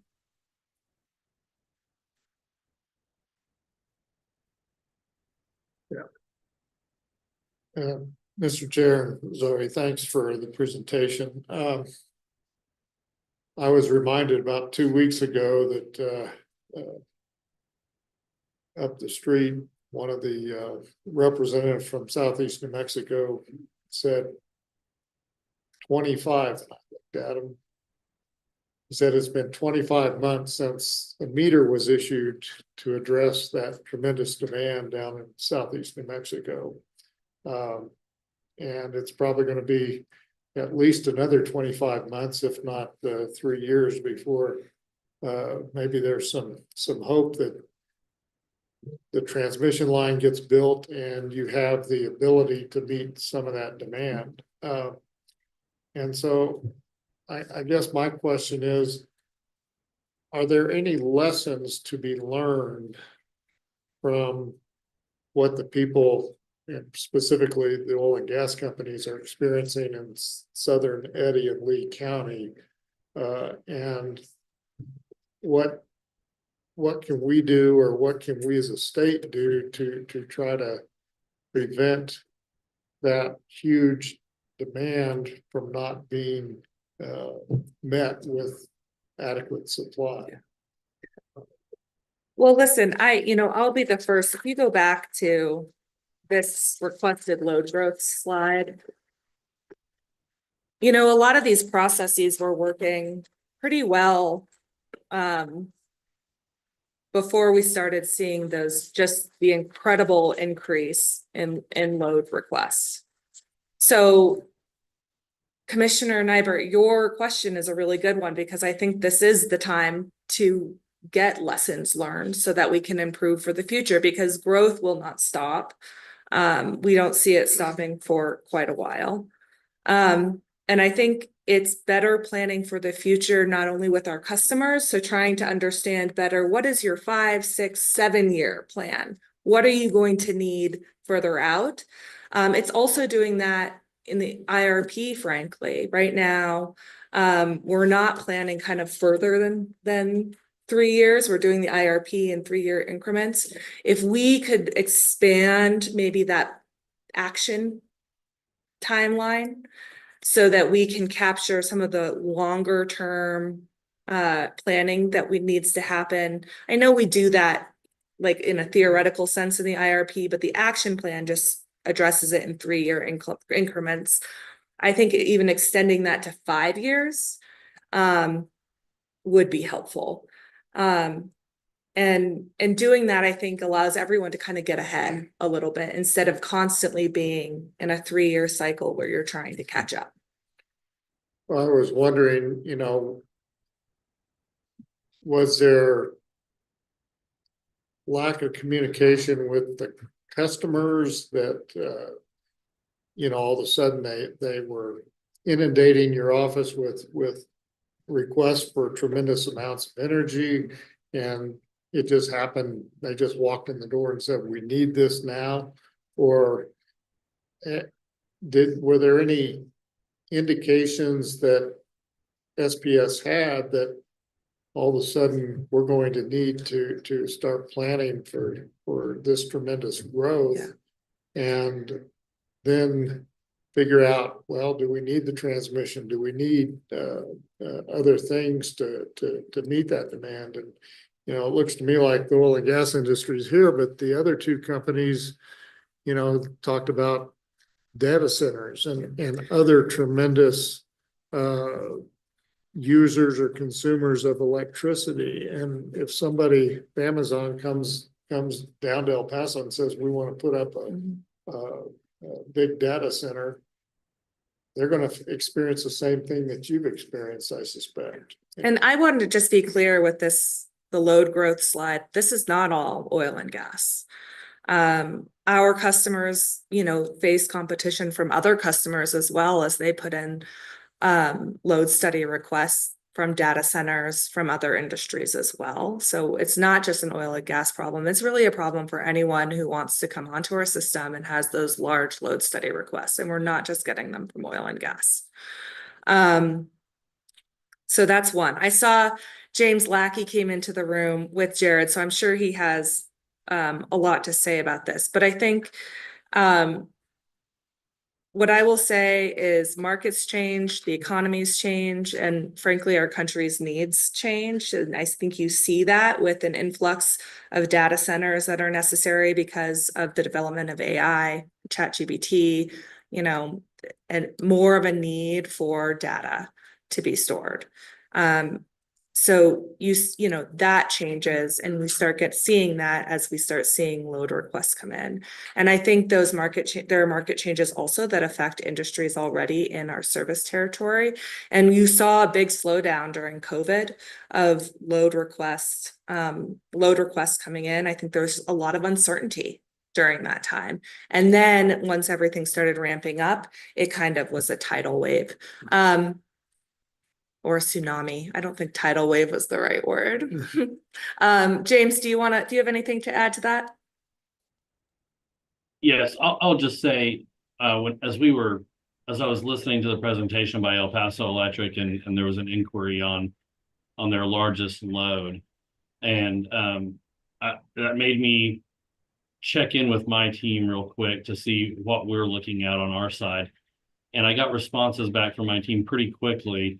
And those responses were, hey, I've got this customer that has a load point that's taking 128 megawatts. Another account manager said, well, I have a customer that's taking, they have one load point that's 140. Another said, I have one that's at 139. Another said 73. Another said 63. So, and a lot of these are things that have scaled up because of the oil and gas production that we've seen recently and the need to do something with the gas that's being produced in the region with cryogenic plants and things of that nature. And of course, the explosion of, probably not a good word to use, the rapid growth of oil and gas activity with horizontal drilling, just really taking off, fracking and things like that. The amount of production that we've been able to get, the amount of movement of those products out of our area and into the global market has really driven a huge growth and a lot of need and a lot more processing. And we continue to see those loads come on at a rapid rate and at large scale. And then we're also positioning ourselves, like you said, like Zoe said, for those data centers. And we're answering those same PROs that we heard PNM talk about coming into our areas. And we see the requests and the things that the loads that we're already trying to connect that are in the 1.5 gigs and the 1 gigs for data centers that we're seeing within our service territory down here. So there's, I think the growth of oil and gas, the growth of the need for AI and the data centers and our dependence on that technology is just continuing to drive it ever more. And this big push really started in the big need started in the late 20 teens and has just continued to grow beyond, I think, most people's projections. Thank you. I'll also add that we're really seeing an increasing interest from our customers to electrify. And I think for oil and gas customers, it's especially important as they try and meet their own carbon emission reduction goals. And frankly, I think it's just better for them from a business perspective if they can get their generators off the system. Not only are they decreasing the amount of methane and other GHG emissions that are going to the atmosphere in Permian, but it also just makes more economic sense to them. We hear from our customers every day that they want to be SPS customers. They want to connect to their system. They know that if they connect to their system because of the Energy Transition Act, they're going to be getting cleaner electrons. But they also need to be producing, right? So if I know that they will go at it alone if we're not able to connect them. And that frankly is not under the jurisdiction of the PRC. And may or may not be carbon emitting resources as well. So our customers are motivated, we're motivated to help them connect and to help them meet their own carbon emission reduction goals and to frankly provide them more affordable option than having their own behind the meter generation. Yeah, a lot of that load is used to extract oil and gas. And it doesn't even consider what is on the horizon, and that is putting CO2 into rock. And it takes a lot of energy to force that substance into a formation.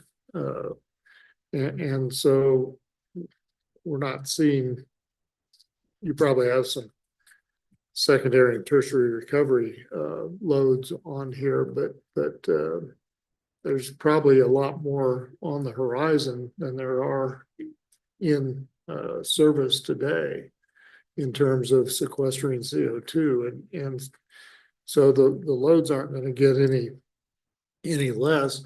are the transmission lines that are proposed, the one that NextEra is supposed to build and now your new line, is that going to get sufficient energy into southern Eddy and Lee County to meet not only this demand, but maybe some additional demand that may be requested in future years? Yeah, Jared, I'll let you take that one and then I'll just add any color to it if I need to. Thanks, Commissioner Nyberg. What I'll say is that the 2024 ITP that recently concluded and identified the need for the 765 kV line did take into account the NextEra 345 kV double circuit line from Crossroads Hobbs Roadrunner in the assessment, and there were still voltage and thermal violations in southeastern Mexico, which drove the need for the 765. I'll also add that the study that drove the 765 again was based off of loads and load forecasts that we knew about in 2022 and 2023 for the 10-year horizon. So looking back in the chart, I think we had about 2,500 megawatts of load requested in New Mexico that was not even contemplated in that study. So we have not performed that assessment. We have not stress case how far the 765 will get us. Right now, the Southwest Power Pool is in process of doing their 2025 ITP, which the needs window will open up in March, and that will help us identify are there additional needs identified in southeastern New Mexico to continue to serve some of the growth? Because the 2025 ITP has a higher growth projections in New Mexico than the 24 did. And so we won't know that until we see the results coming in March. And I will also just add, if you look at attachment BR3 to our bench request responses, you will see in that attachment the loads that are dependent on the Crossroad Hobbs construction and coming online. So the answer is yes. And Jared, please correct me, Crossroad Hobbs Roadrunner, the 765 will address some of these concerns, but as Jared said, there's still load that wasn't considered in the studies that brought us Crossroad Hobbs Roadrunner and brought us the 765 line.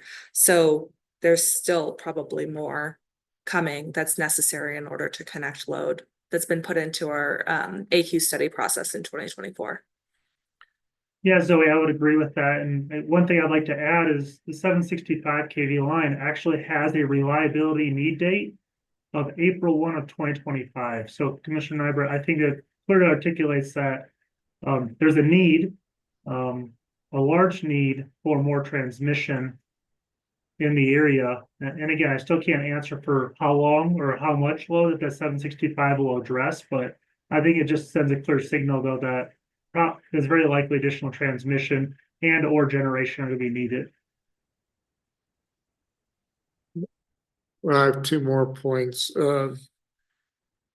Eastern New Mexico has been blessed with a lot of wind, and we've seen, a very large wind farm that you all put in, completed a couple years ago. They're building a lot of wind capacity in the Corona area.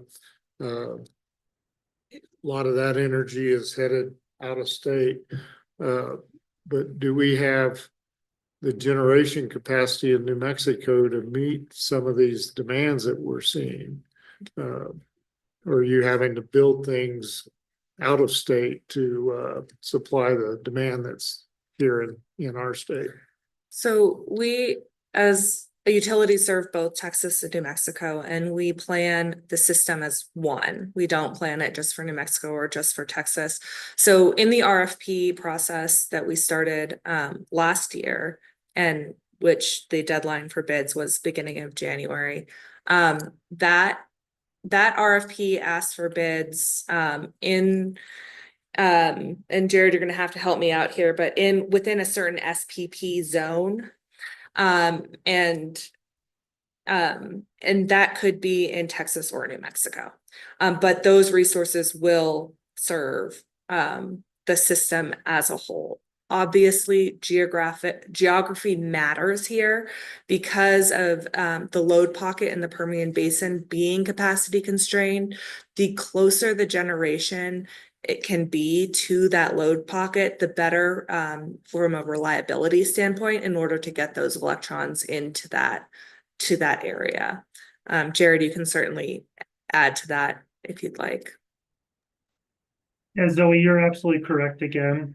The RFP is really looking at generation that is currently submitted through the SPP generation interconnection process within our zone, so Texas and New Mexico primarily. And so, you know, Commissioner, I've already talked about the Corona area. That's outside of, I believe, the SPP footprint. But if there was a generator that had submitted a request to bring that generation with a generation lead line to a point of interconnection on the SPS system, and that was already submitted into the DICES, that could be utilized. But if it wasn't identified, it's not currently in this SPP queue, it is not something that we would be taking into account in this RFP. And my last point, and you gave a good lead to that, and that is getting generation closest to the demand. And we started out this morning with a comment from Representative Heaton talking about nuclear, and we see on the horizon maybe the ability to utilize the small modular reactors, and those are being tested, I think, even as we speak. And this is a general question for any of the utilities. Are any of you all considering those, and what impediments do you see in New Mexico to maybe bringing that type of technology to bear in getting the generation near the load for some of these specific applications? And those data centers may be a great example, but certainly the Permian Basin may be another one. That's a really good question. And what I will say is Texas last year created a task force on this exact issue that you asked about, Commissioner Nybert, and had multiple meetings on how they could address regulatory barriers to getting small modular nuclear onto their electric grids. So I don't think any of us in the room can really fully answer this question. I think it'll probably, frankly, warrant other workshops. But what I will say is, you know, the development process, and I'm no expert on developing small modular nuclear projects. I just want to make that clear. But the development process for those projects and then the permitting associated with it is very lengthy. And right now, with our IRP action plan being as short as it is, it's hard to provide regulatory certainty for those projects, that they will be approved in New Mexico and then can go through all of that permitting they need to, knowing that they will come up, that they've been approved for the system. So that's why I say I think there's more workshops, because I think as a commission, as customers, we need to understand what does the process look like there to bring small modular nuclear, where are the exact pain points on the regulatory side, and how can we build a process that not only helps maybe alleviate those pain points for that specific resource, but for frankly other long lead time resources that we will surely need to bring onto our system as we get closer and closer to the zero carbon requirement in 2045. And nuclear is carved out in the Renewable Energy Act, unfortunately. Yeah. So there needs to be a legislative fix if that's to be considered. I might point out that the Nuclear Regulatory Commission is in the process of streamlining the approval for primarily small modular reactors and micro reactors. And as I think everybody's aware, the oil and gas industry is really looking at micro reactors to put in a position for a cluster of pump jacks so that it will drive them, and that gets them out of what you all are involved in, which is the regulatory process, other than the Nuclear Regulatory Commission. But if they have a generic, they're planning a generic approval for a specific type of either micro or a small modular reactor, that if it fits that or it's built in an assembly line the way it's going to be automatically approved. The big issue always is the EIS for the location that it is. But in that particular area, just so you know, the WIP site, which is 16 square miles, has 15 square miles that are available, and the land can be given to any of the power generations that are quote unquote clean, which means primarily nuclear. And that is the most studied site in the world. So in terms of regulatory approval for an EIS, it's virtually there. The time consumption to get approval for the site itself for the NRC probably is going to be less than 3 or 4 years at the max. And it happens to be in the middle of the oil patch. So, That's right. The Delaware Basin. well, thank you, Representative Heaton. I appreciate you coming today.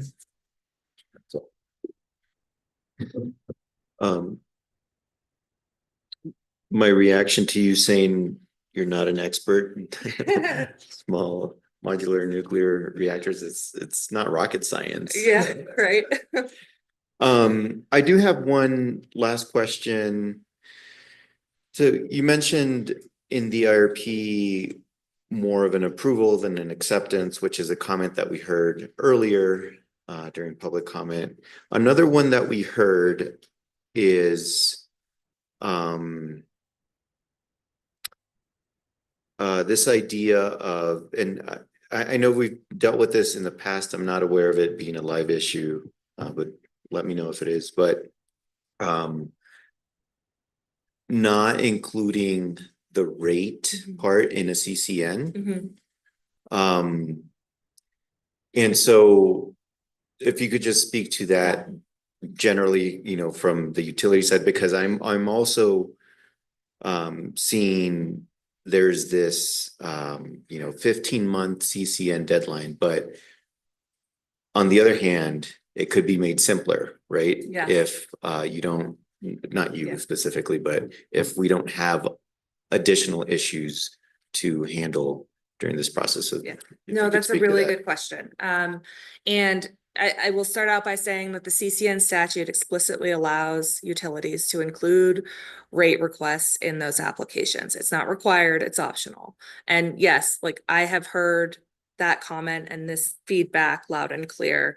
What I will say is, as a utility is putting together its CCNs, and if there are financial risks that it would like regulatory certainty on sooner rather than later, it may utilize that allowance in the CCN statute to bring forward rate requests in that application. And that is frankly a business decision that sometimes the utility will have to make. But I hear your point. I hear our customers' points as well. So is there a department to design how much hair you can put on a filing? That's. You don't have to. Yes. And then just to follow up on Commissioner Aguilera's comment, I think Lori Omar might join me in saying you've exhibited enough expertise to run an IRP process if you Thank you. Aspire to that goal. I feel like I've been doing it since April of 2023.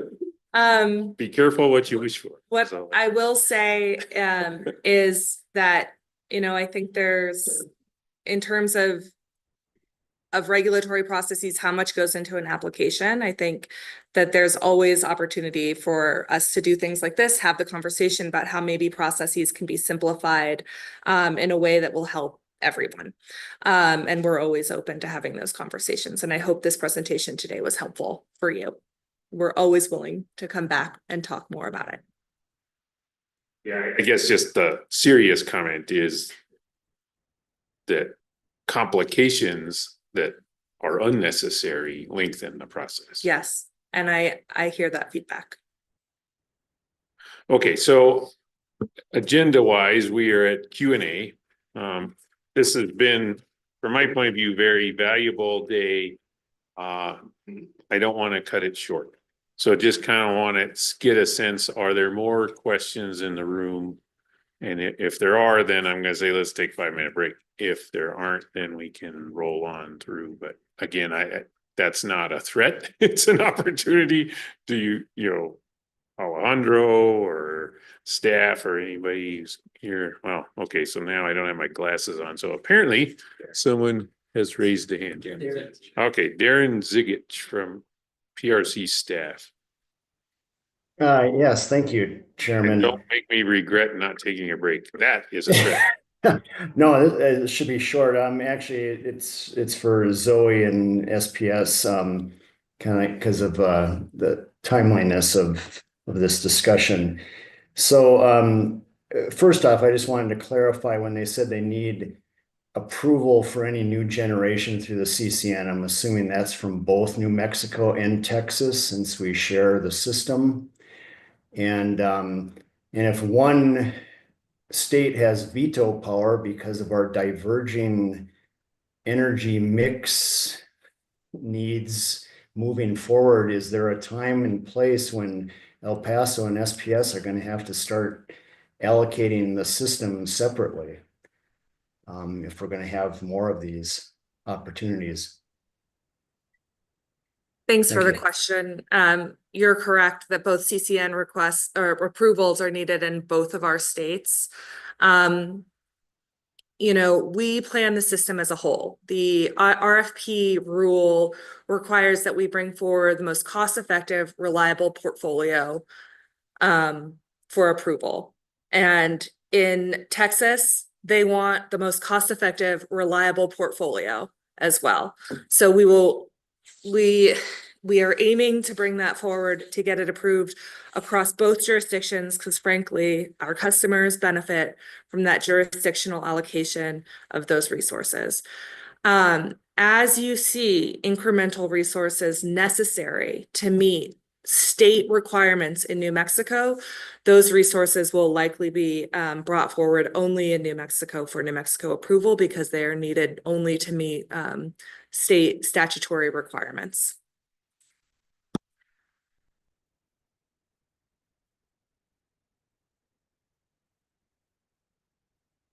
And I guess just that from an El Paso perspective, we have had some divergence of the resources. We have already brought forth resources only specific to New Mexico to comply with the REA requirements. And then there are some other resources that may just be Texas specific, and anywhere where they are full system resource, we would bring them to both jurisdictions. We do the planning as a whole, as a total system. And then we say, okay, if in an optimal system, complying with both of the requirements of the two states, and if it doesn't, then we say, okay, what's the most economic manner to then comply with the REA?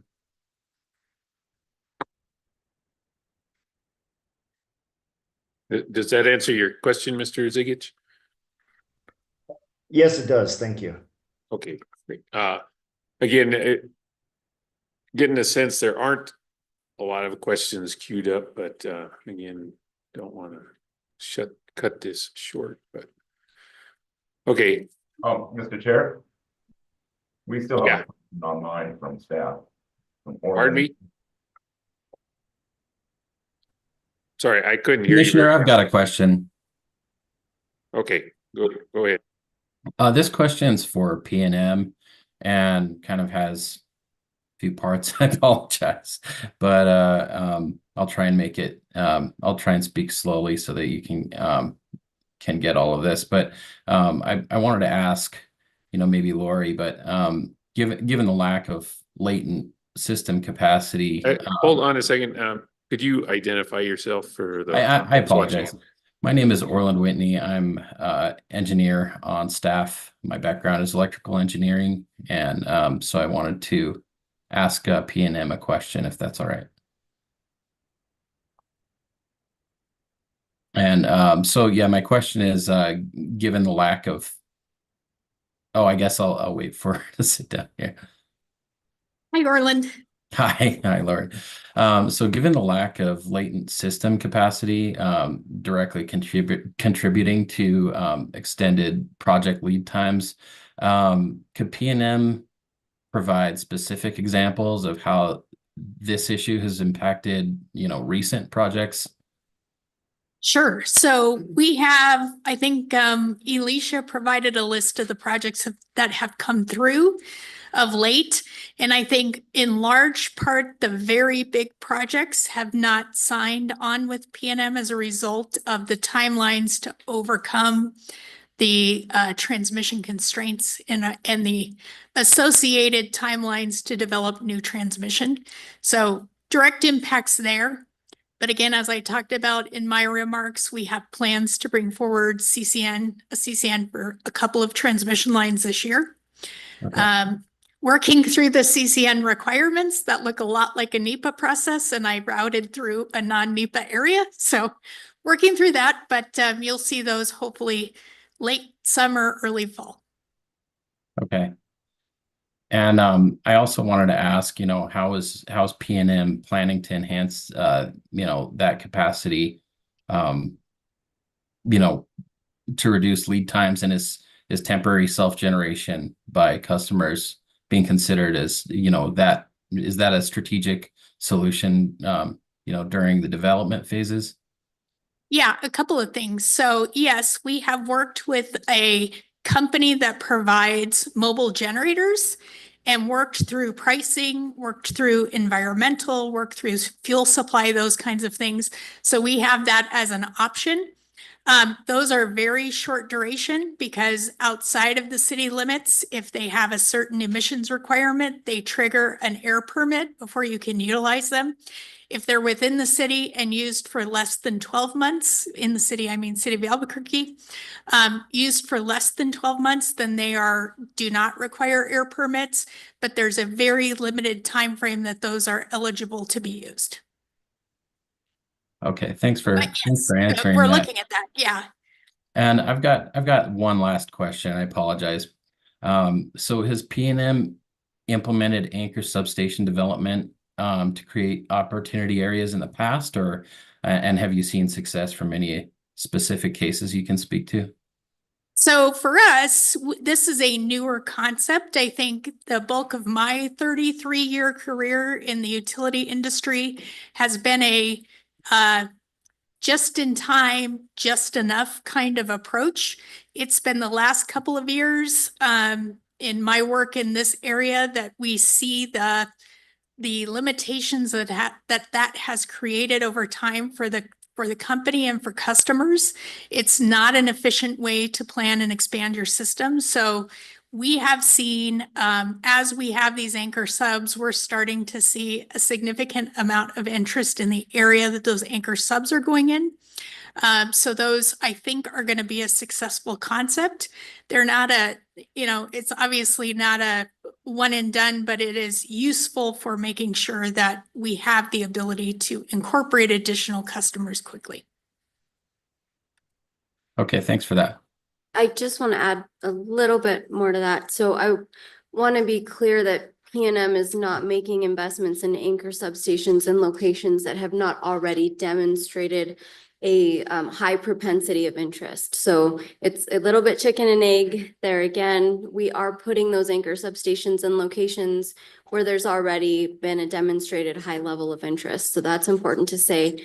And then as far as you asked for specific examples of where that's been beneficial. So we have Ebon Solar that announced recently in Mesa del Sol.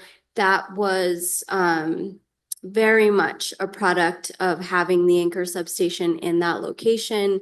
You're also seeing expansions and announcements going on in Las Lunas fairly consistently. And again, that was due to an investment in an anchor substation in that location. So we have seen the model demonstrate success in terms of being able to provide support for growth and new companies. Okay, thank you.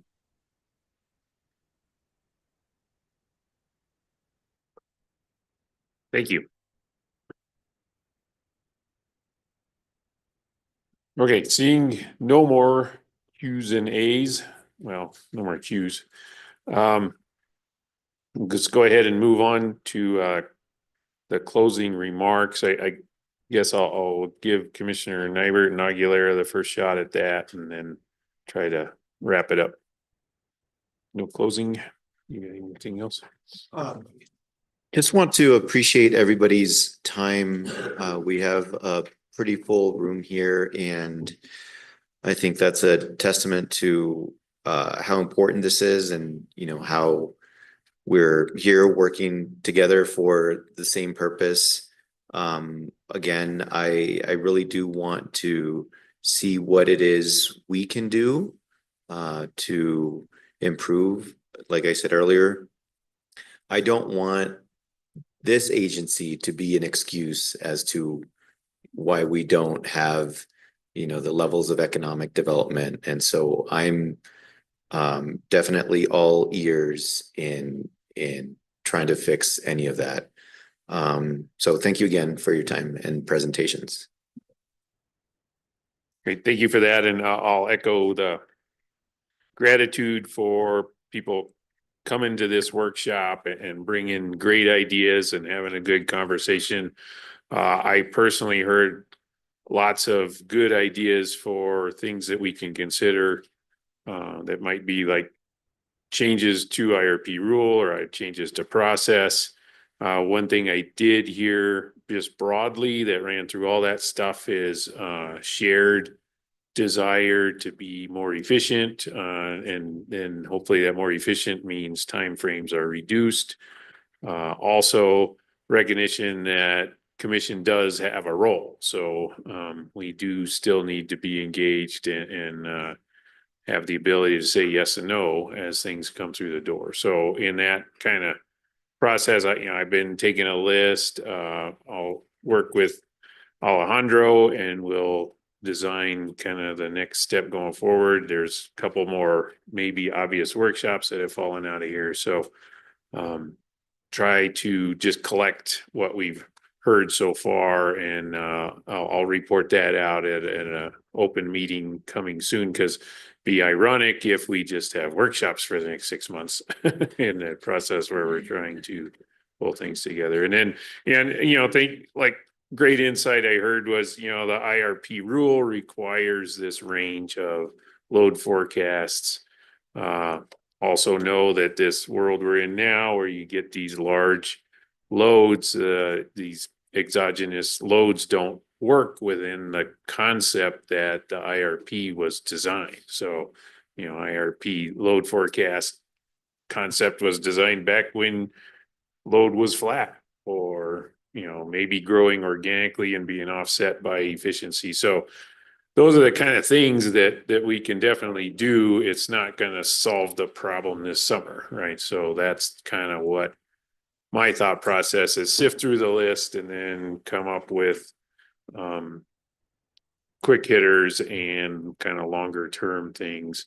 And then finally, also heard really good ideas and commitment towards takes two to tango, right? So it's not just that commission has to understand that the world we're in and move as quickly as we can. Stakeholders and applicants also have a role in helping that happen. So for me, that mostly is about transparency, right? The sooner context can be provided in a way that breaks through just all the other information that we're being bombarded with, the better off things will be when the application hits the door. So request for, and that might be our next workshop topic, is transparency, and within the requirement of a CCN filing, what does a minimum filing look like and what's a reasonable time frame for those? Because they're, you know, if it's a well understood thing and all we're doing is checking that it was reasonable result from competitive process, that shouldn't take very long. But if it's let's solve the utility model, that's going to take a long time, right? So those are the kind of things I think might be good to explore in future meetings. And then commitment from me that when I am working at SPP, like I say, we're aware of all the things that were brought up. It's the old going far requires going together. Like I said earlier, the group, the table at SPP is much larger than the table here in New Mexico. So that's part of it. But we've heard you and we're working on it. But part of it is just what we heard from Excel is just getting the steel that's been approved in the ground. So anyway, again, thank you all for coming. Hopefully we made some progress today. Want to get to something that I can tangibly point to and say, yes, that is progress as soon as possible. So, and our door's open, right? So advertise the docket number to start today, 2400257 UT. If you want to provide written comments, you can always do that. You just go to our webpage, the records email address is there. If you give it the docket number, it'll hit the docket faster. So that's why I'm giving you that number. And then if you want to think more about it or go back to the original responses, given what you heard today, that's a great resource also. So having said that, is there any objection to adjourning? Yeah. And we're adjourned.